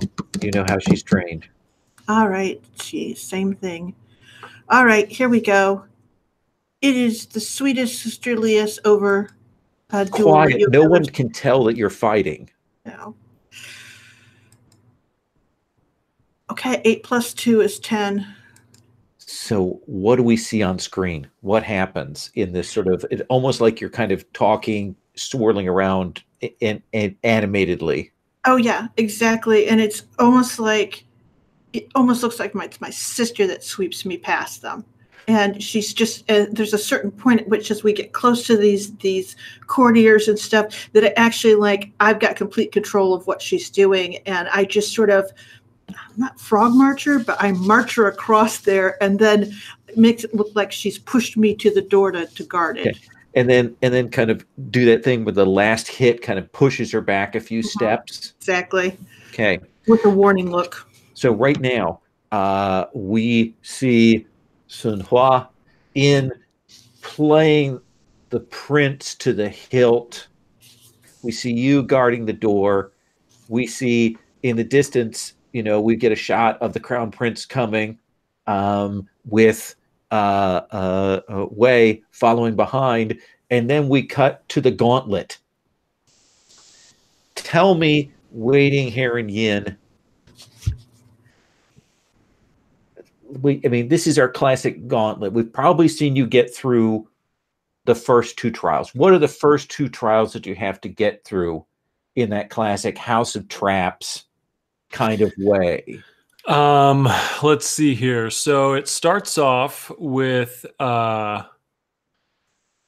there is like a rotating statue of some kind that has these holes in it, and at random intervals the holes will either emit like a spike or like a gout of flame. And so I've got to maneuver past this thing, and I have to end up. You said that I've passed these first 2 already. Yeah, I'm just describing them. First 2 already. Okay. Yeah. So I, first of all, I get into this, and I'm like, okay, I can do this, and then I'm like, oh, I'm dressed really nice. Okay. And so I just dive into it, and I have to do this thing where I do like a somersault, and then I sort of vault off of the wall and run along the wall for a little bit. My podcat is being my inspiration right now. Yeah, I make it through there and I land. And as soon as I land, I realize that the floor is actually a false floor. And so like most of the floor falls away, and I barely grab onto a pole that I can actually that I'm intended to balance on, but it's just a line of poles that are pretty far apart and then nothing but spikes beneath me. And so I have to like jump up onto this pole and balance, and then I have to move. And the way that the poles are arranged is not a straight line. So I've got to like run forward a little bit, and then I've got to jump back, go to the side, go forward some more, like swing off of the ceiling for a little bit too. And then I land there and I'm ready for whatever comes next. And I think when you land there, it is a larger chamber, and we see these almost what we think are statues around the outside that are done in a kind of bright chrome silver. And as soon as you land, they step forward. Oh no! And you'll see a larger one step forward, and when they come, you see they activate, and there are lights in here, and it reflects off of them, and it's bright in here. And essentially, we have this group of mook guards here, and the final guard to defeat you and keep you from passing through this gauntlet. Okay, yeah. So at that point, I've still got my sword on me. Oh yeah, and I've been, holding on to it this whole time. But I get here and I see these, and a little bit of smile crosses my face, and I broke a little bit of a sweat when I went through the fire thing. I've got some soot on my face, so I wipe the soot off my forehead. I touch my birthmark for luck, and then I pull my blade and I dive into this thing. And let's have you start with the mooks. Let's see how you deal with these warriors before you get to their leader. Absolutely, yeah. So I don't know if my move is relevant. Oh yeah. Is there more than one group of mooks right now? Well, there's a mook and there's a person who's your scale. Okay, yeah. Then I'm just going to go after all of them. If you didn't have that move to combine, they would be above your scale, and you'd have to do something to try and split them up. But with that move, you don't even have to do that extra step. Okay, yeah, sounds good. So then what I do, I guess I should roll first. Let's find out. This is a water move, of course. Yeah. Oh, God. I only got a 5. Okay. So on a miss, choose their numbers overwhelm you, and you must retreat, or you win at a cost. I'm going to win at a cost for sure. Oh, let's see here. What is a good cost for this? I think that as you are getting overwhelmed, we will see this figure leap and block the blow from the leader. The others, the mooks have been coming here and they've been pushing you, and you realize that they've been trying to set you up for their boss, right? Mm-hmm. And just as that boss comes down, we'll see that figure leap, and we will see Bursting Crane take the blow for you. Oh, no. And collapses to the floor. And you will knock back these mooks. And it's just this horrible leader. What do you do? So Bursting Crane has taken a blow that's like knocked her out of the fight. She's knocked down to the ground, see blood. You're not sure if she's alive or dead. Yeah, I think all of the energy and all of the like flurry of blows that I normally reserve for fighting a group of people, I have turned on this one person. And I just or I guess it's a robot. Sometimes there are people that they have down there as guards, and that's what this is. These are people that's their job is to wait down here. Gotcha. Okay.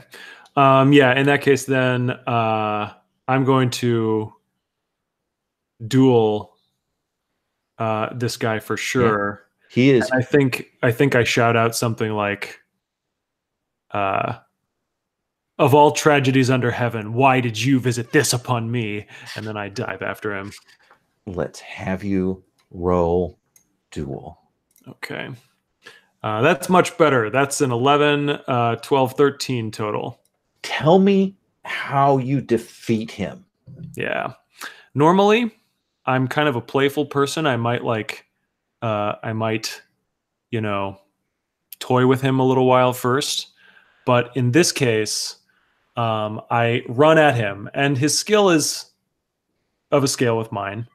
And so there is a quick trading of blows back and forth, but I think there are maybe only 4 strokes before I kind of flip the blade over, catch it upside down, and then just run past and slash him in the throat.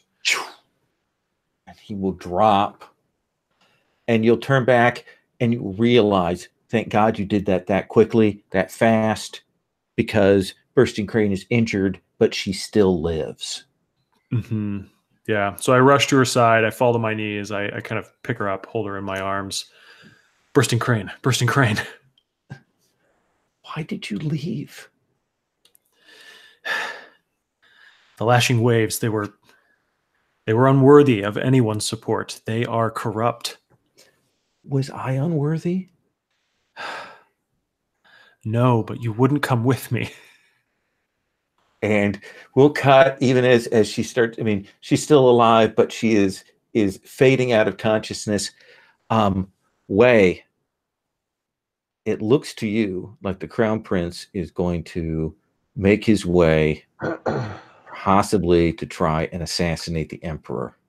But there's also chaos here, and we also see Glorious Horizon has made her way to maybe guard the entryway. You're not sure what's going on. What would you do? All right. So how much of this have I seen? Because I was trailing the real Crown Prince. I assume you see the real Crown Prince, and in the distance you probably see Glorious Horizon, the 2 figures that you know. It's going to be, in just a little bit, Glorious Horizon is going to see the Crown Prince. But you could certainly, if you wanted to intercept him, you could get it before he gets to Glorious Horizon.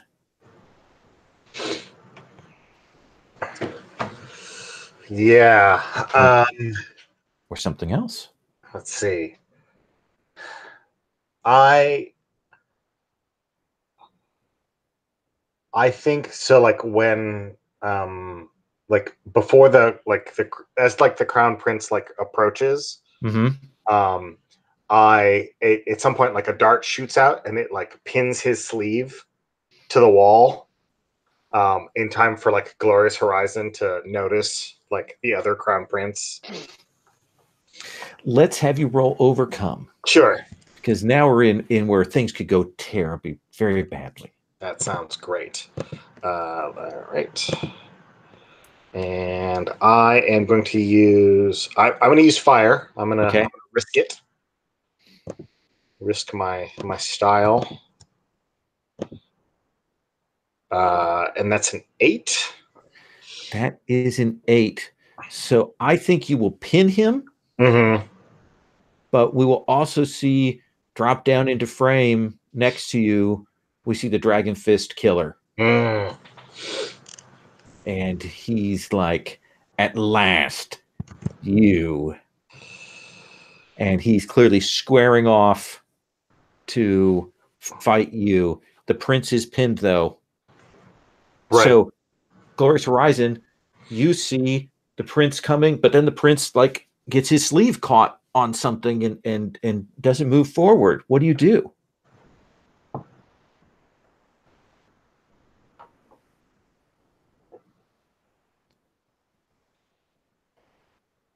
Probably be muted.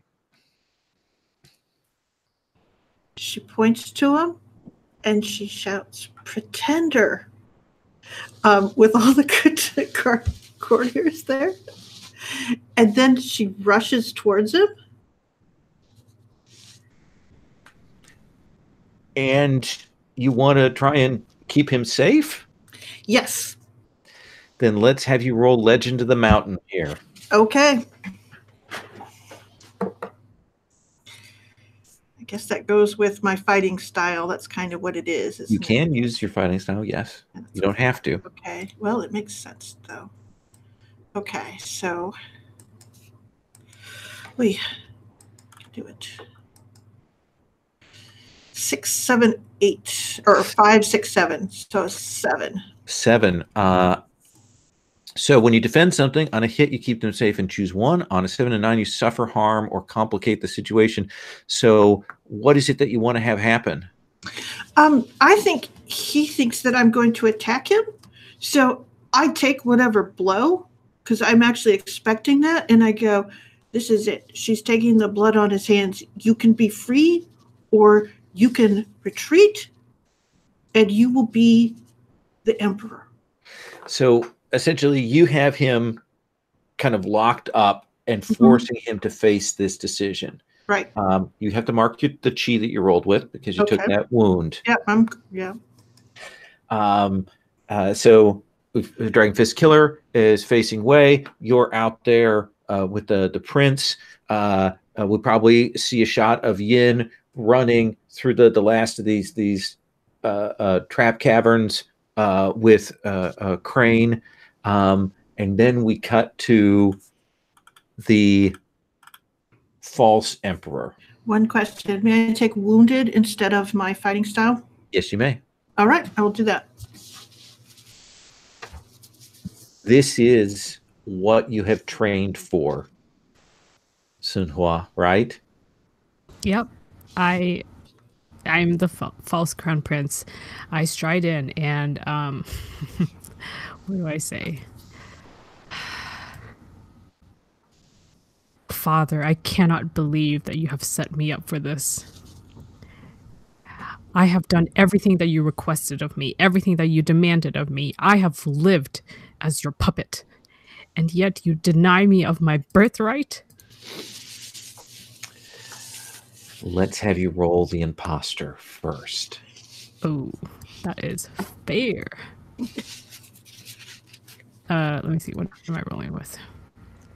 I think I'm rolling with fire actually, because it's like I'm trying to like speed through this. Yeah. So I can, get my way without being discovered. Fingers crossed. Oh, and I rolled a 4. And he hears you, and there is that moment where his eyes get loud, and he says, "You sound just like your mother, Sunhua." Perfect. And I'm like, okay, plan B. And I'm going to reveal a trap that I've left for him. Oh, okay. What are you going to roll for your trap with? This is calculation. And the trap is going to be one of the eunuchs that is standing beside him. Okay. Yep. If I won't have morality on my side, well, it's all good. You'll have violence. I will. Okay, I rolled 9, 10, 11. That's so, that eunuch, draws on him and forces the emperor back. And is dispatching his guards. And you're going to get +2 forward against the emperor, who is, as you know, is certainly a higher scale than you are. Let me cut from that to let's do Wei and Horizon, and then we'll check in with Yin. So Horizon, you're guarding this gate. You see the prince there. You've taken care of the prince out of the way. What do you do next? So he's left? No, you've got control of him right this second. Okay. He's still deciding, but I want to know what your intent, or do you want to see what Wei is going to do first? Here's the thing is Wei is got that guard that's supposed to keep Suen He Yep. Safe. So I trust the guard. I don't know what's going on with Wei. I'm very conflicted about that right now, but it's not my concern. I essentially kind of give the prince a shove away and I think I want to rush back towards the door. Absolutely. And you will see that, thank goodness, your brother-in-law has arrived to help you and is at the door helping your sister up. Okay. Wei, what are you doing, Wei? Let's see. I think, I mean, this kind of isn't my scene, right? Like he's ready to fight you straight on. Right. And I think I do the thing where like I use my style where I throw like a whole bunch of darts at him all at once to like distract him. Yeah. Right. And there's like, the sparks and stuff like that. And I'm just like, I am running away. Essentially, I'm trying to escape. Okay. Are you trying to escape out of the situation, or are you trying to move forward with this? Where do you want to be when this ends?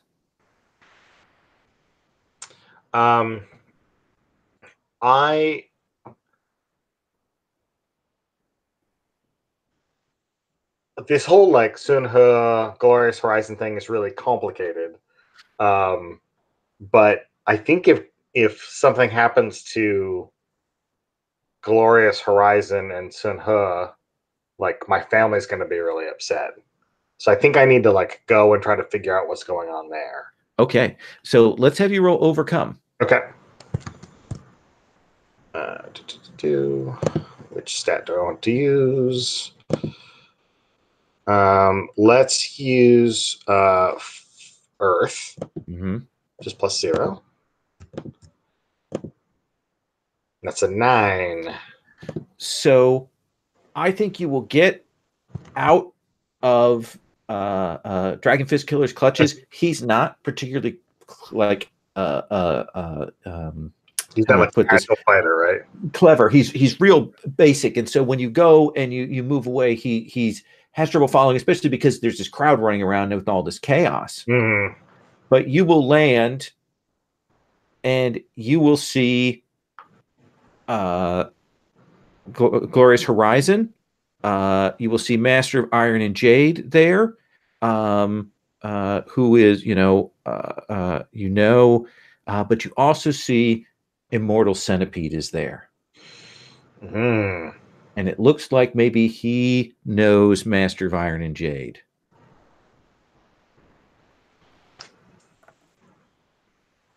Immortal Centipede's like in the court? Like he's moved over along with Master of Iron and Jade, Centipede, in front of this door to the Emperor. That you're not sure why Glorious Horizon is here. This is, I'm sorry, just to get a sense of what's going on.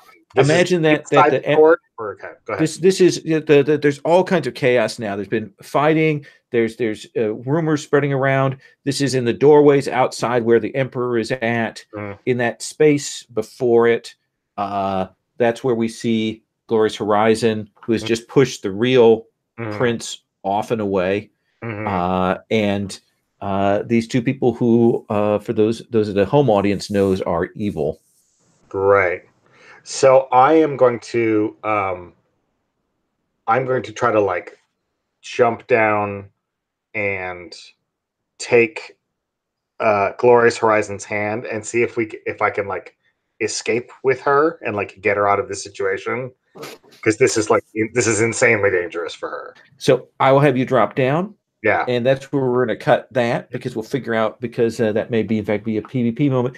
Tell me, Yin, where do you escape out into? So the secret entrance was, I imagine, in the outer wall of the Summer Palace complex. And it took me into some like murder house, maybe that leads to a dungeon, or that is beneath a dungeon. Certainly or something. Some trap house for the amusement of the Emperor. I think when we escape, it is into the complex. We're not leaving. But I've got Bursting Crane, her arm around my shoulders, and I'm helping her limp out. Can I get a sense for how bad off she is? She looks like she's a hard move away from dying. Okay, yeah. You know what? I am going to invoke Have Sword Will Travel. Once per session, you may announce your presence in the perfect place to help someone, ignoring the limits of time, distance, or plausibility. And let me get a sense for what's happening with the Imperial Court situation. We have the Emperor and Sun He in the throne room. Yeah. Sort of having a confrontation. And then we have Glorious Horizon and Wei having a confrontation with Immortal Centipede and the Master of Iron and Jade. That's correct. Okay. Is Wandering Moon anywhere around? Wandering Moon got kind of pushed out by her sister. The only other person who's free right now is Dragon Fist Killer. Dragon Fist Killer. And where is he at? He's outside unengaged. He does know you. He does know Crane. Yeah. You see, I hate to stack things when Sun He's all alone, but I am after the Master of Iron and Jade. I think it emerges into no, but man, this is so tough. I think it makes a lot of sense for the secret entrance to be in the throne room. Okay.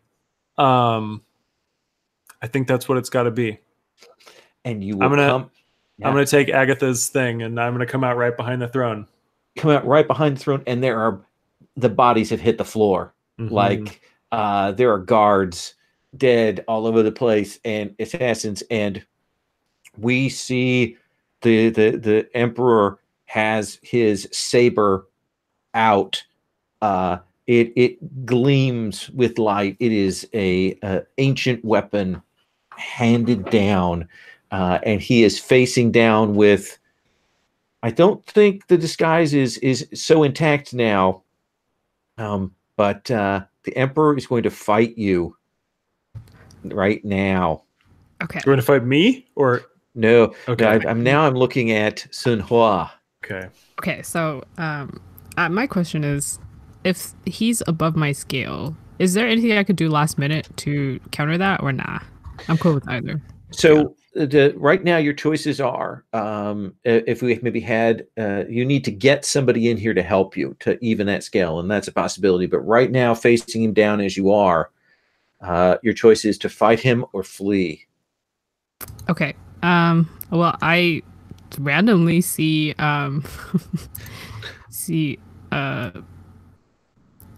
Waiting Heron and Bursting Crane. Okay, it's fine. It's not a part of my plan, but and I'm gonna look at you. You look over and you see me. I've got I'm wearing courtly robes, which is something you're not used to seeing me dressed in, but they're singed and torn up and stuff, and there's some blood on them, especially blood from where Bursting Crane has been bleeding onto me. Yeah, and I look at you and I see the situation and I'm just like okay, well, I think I am that kind of person. I look at you, I'm like, great, help me. Fight the Emperor? Okay. If you don't, they will kill you. Okay, I think there's one of those like or are you convinced? I think I don't have a really solid reason to fight the Emperor. I trust you, you're my friend, but yeah, I almost feel like it would have been more effective if you had said they're going to kill you instead of kill me. You know what I mean?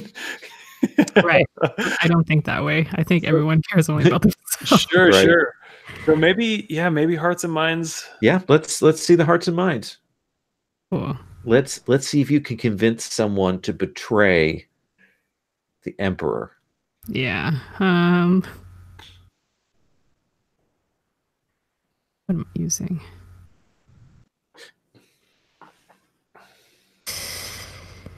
I think, well, for the sake of efficacy, I think I'm going to go with metal, because this is me trying to control the situation. You need to keep this under your thumb. Yep. Oh, okay. And yeah, that's like a 13. Okay. So with that, if you agree, you get to mark XP. If not, you have to mark a chi to resist. I will gain XP and help. Okay. And we see the two of you maneuver. The Emperor. Well, actually, first, there's one of those like, sure. Like it breaks all verisimilitude the amount of time that I spend putting Bursting Crane. I set her down, like leaning up against the throne, and I'm like, "Are you okay?" Just be careful. I never am. And then I'm going to dive into the fight. Okay. So we're going to cut out to Glorious Horizon. Your brother-in-law and this other person have certainly, you can read the ill intent on them, and you're not sure what they're up to, but you know it is not good. And then you see that masked figure descend to try and get you out of here, but you're muted. Yeah, and I think that he lands right in front of her, and she doesn't blink.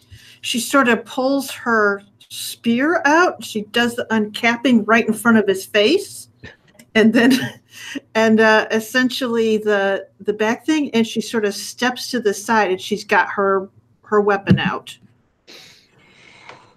And I say, Glorious Horizon, you're down. I don't know your name. And there's no time for names. It's only time for decisive action. Yes, you are correct. And she's going to stride forward. And Centipede says, kill her.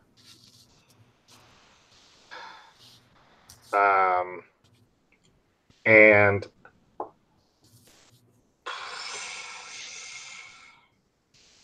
I'm gonna start fighting her. I kind of want to start the duel. Okay, so you want to? Are you play fighting against? Let me interconflict. Sure. Yeah. Yeah.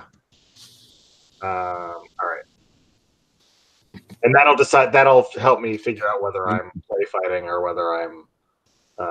So we'll say Earth again. Because I'm just invested in failing. Yep. 5. Okay, so you would again mark a couple XP. Okay. So what do you think? So I think that I don't stand up to Immortal Centipede. I think I try to fight Glorious Horizon. So, and to answer your question, for a short-term game, what we do is when you roll interconflict to get an XP, if you fail an interconflict roll, you get another XP. So it's a PvP. Yeah. What are you offering Glorious Horizon if she'll let you win? I will.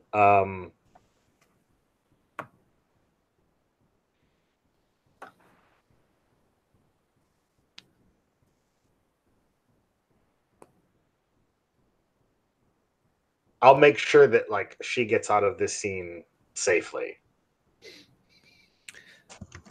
So I'll use some sort of technique to slow her heartbeat or whatever like that, so that she looks dead, but that she won't actually be dead. So, Glorious Horizon, does that sound like something you want to do? No. Yeah. Good. Then both of you need to mark chi. Okay. And it's your choice. All right. And I think it is an exchange of blows, an exhausting exchange of blows that you take.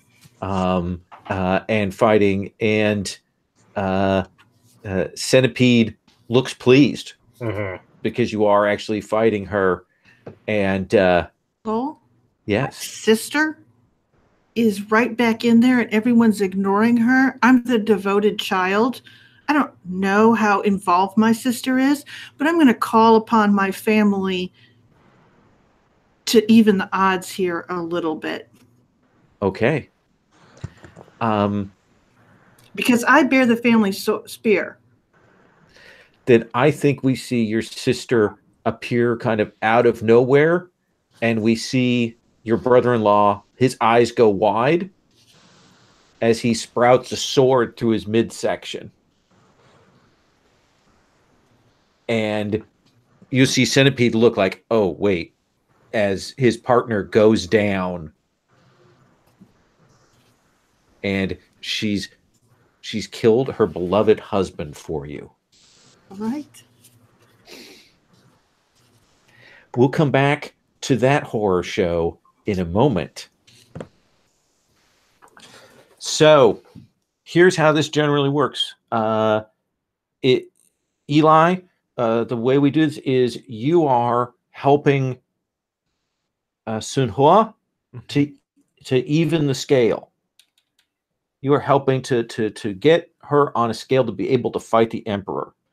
And so the prologue is the Emperor fights with a solid, sweeping, heavy style. What are you doing that helps set up Sun Hua? I think you said he's got a broadsword. Yeah, okay. The big, wide one. Has the rings on it. Yeah, so I'm familiar with broadsword fighting. It's the Lashing Wave specialty. And I don't necessarily know the Emperor's style. I'm sure I don't. But I know enough about broadsword fighting that I am able to get in there and disrupt the basic techniques, and I can even like improvise at a certain place, at a certain point too. And so, you know, as he's coming in, I'm doing everything in my power to redirect those blows just barely so that they miss. He is stone. He is stone and earth, and you are lashing waves that are pushing him back, and the currents of that and the splash of that tears at the stone of his form as he's trying to get at you. And Sun Hua, do you go to strike the Emperor? Absolutely. He is, but only for a moment, on your scale. Why don't you roll? All right. And if I do comfort or support, I do that after the roll? Yes. Okay. I roll a 4 plus 2 is 6, but I have my 2, right, from the House of Traps. Yeah, you can burn that. So that gets you to what? 8. 8. And then if you want to, do you want to roll a comfort and support on that to push it up? And I absolutely do, yeah. Okay, let's have you roll. So this is going to be water as well, and that's going to be a 10 total. Okay, so you get another +1, so you're at a 9. Do you have any bonds to burn, Sun Hua? Oh, I do. My last one, incidentally, is with Waiting Heron Yin, my best friend, of course. Look at that. Huh. All comes together. Then tell me how you strike down the Emperor. Okay, so I am also Earth. And my style is the Sun Shearing Palms, which is passed down from my mother's side of the family. I feel like maybe I'm not actually the Emperor's like direct. So I don't think there were actually siblings. I think they were actually cousins, because that makes more sense. And it was passed down from my mother's side of family, and we have like a similar style, except ours is like, it's because it's palms, so we have to get up close. And I don't know what it is. I think it's like our style is like we keep pushing forward, and we take a lot of blows, but I obviously couldn't from like a broadsword. Right. So thank goodness my best friend is there. Yeah. But we usually we push people to the corner, and then our like my strikes are very slow, but if they hit like you did kind of thing. That force that we see you hit, and we know that something has given way inside of him. We see him crumple, and then of course there's the cough out of blood there. Yes. As you strike, and we step back, and we can see the impressions of the palm on his clothing there as he collapses to the ground. Yeah, I would like to say that let me double check how it works with I win the conflict and may mark XP if I show mercy or let them escape. Do you want to show the Emperor mercy? Absolutely not. Okay, then don't mark XP. Yeah, there's that moment where I'm like looking down at him as he's like, I don't know, laying on the ground, maybe still coughing a little bit. And I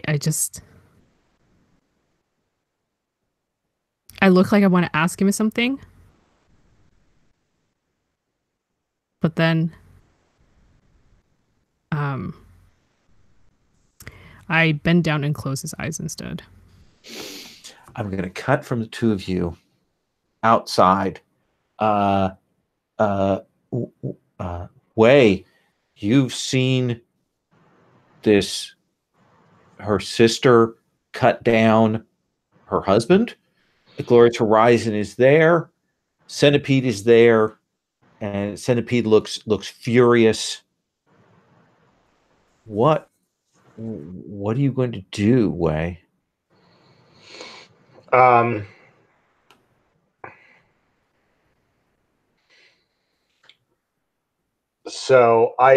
like Glorious Horizon and I are still fighting. You kind of come to that thing where you break. In the fighting thing, we've seen you kind of come back, and neither of you have gained the edge when this incident occurs and kind of changes the stakes. Right. And I think I go after Wandering Moon. I think I like break, and I like go after Wandering Moon because I kind of want to see like Glorious Horizon versus Immortal Centipede. Well, I go after Wandering Moon. I think that'd be a cool fight scene. Oh, Wandering Moon! So you're going to attack Glorious Horizon's sister? Oh, is it? But she killed her husband. Yeah, because he's a bad guy. That's yeah. Oh, because he's a bad. Oh, I misunderstood the situation. So Immortal Centipede is mad about this. Yeah. Thing. Okay. All right. And I call out to Immortal Centipede, and I say, Master, I'm not fighting for you anymore. Your time is over. Many Venom sect is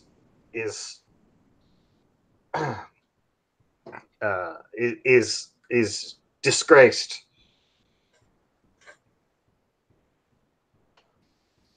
And I just stand there and wait to see what he does. And what is your reaction to this declaration, Glorious Horizon? I want to get in there to protect Suanha. You're going to throw those doors open? Yes. And you'll throw those doors open, and the light will fall on the body of the Emperor with Sun Hua standing over, and an exhausted and probably bloodied gosh, this is a great time for me to forget all the names. Waiting Heron there. And you'll see Centipede look shocked.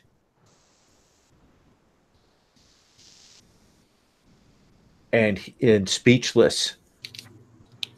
Good. I run past them. I run to Suanha. I grab her by the arm, and I say, we have to go now.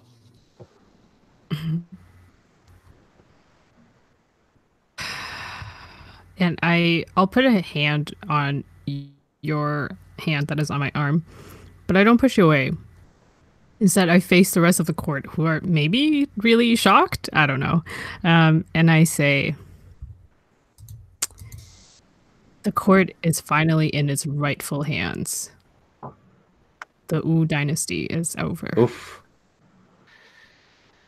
And Wei and Yin, what's your reaction to this sudden change?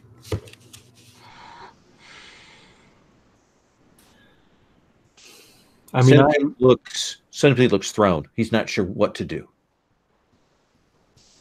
I look immediately to Bursting Crane. That's my only concern here. Yeah, you need to get her out of here. Yeah. But she's my right hand. do you pick her up and get her out of here to safety? I think, does she say anything whenever I come over? I come over to her and I'm like... She says your name.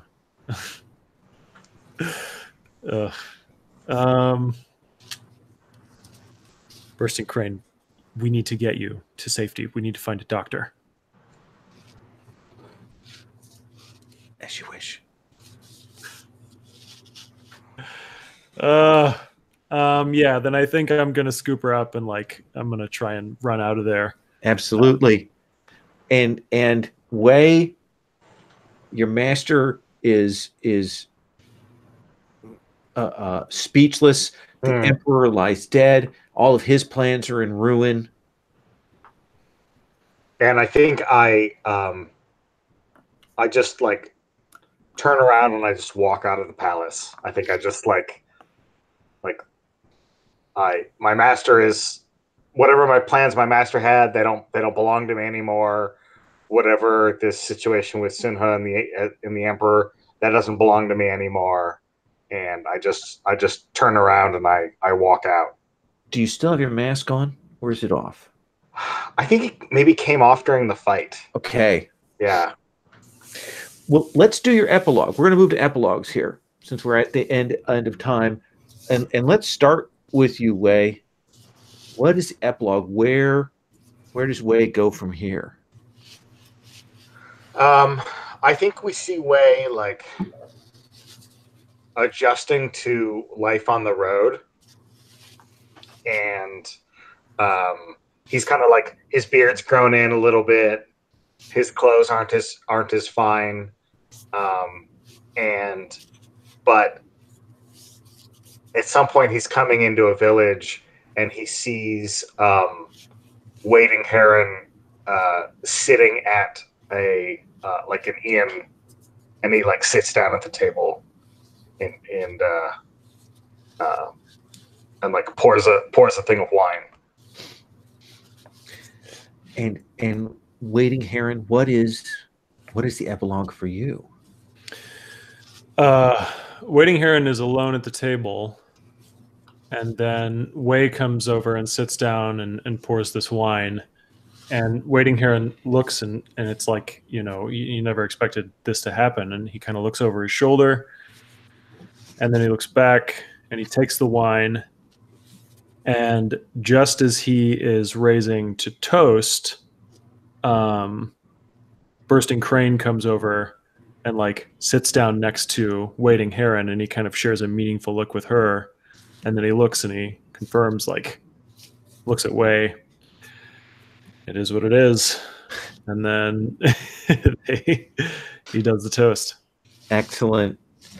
And Glorious Horizon. I never leave Sunha's side. I'm a spear.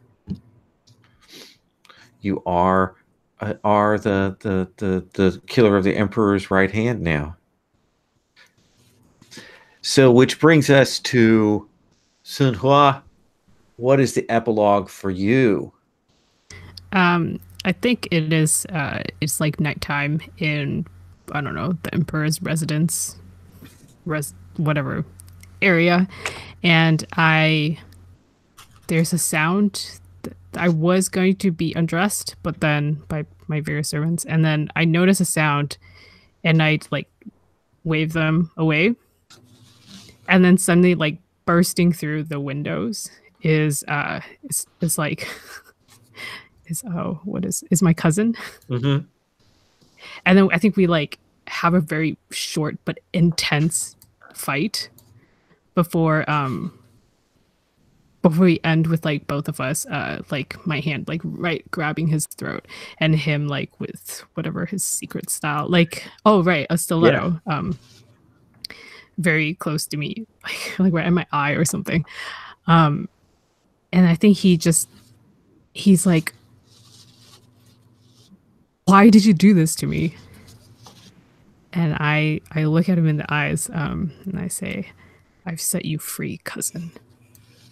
And I think like in the background, like somewhere in the city, people are putting up posters, wanted posters for the Emperor Killer, who is the old Crown Prince. Nice. Nice. And that's it for our epic 3-session arc of Hearts of Wulin. Oh wow! Thank you everyone for taking the time to do that, and letting me, as they say, ride the ghost whip to get us to a conclusion there at the end. So thank you all very much. Good characters, good fun. At least for me. So I hope you all enjoyed it. I am going to stop the broadcast.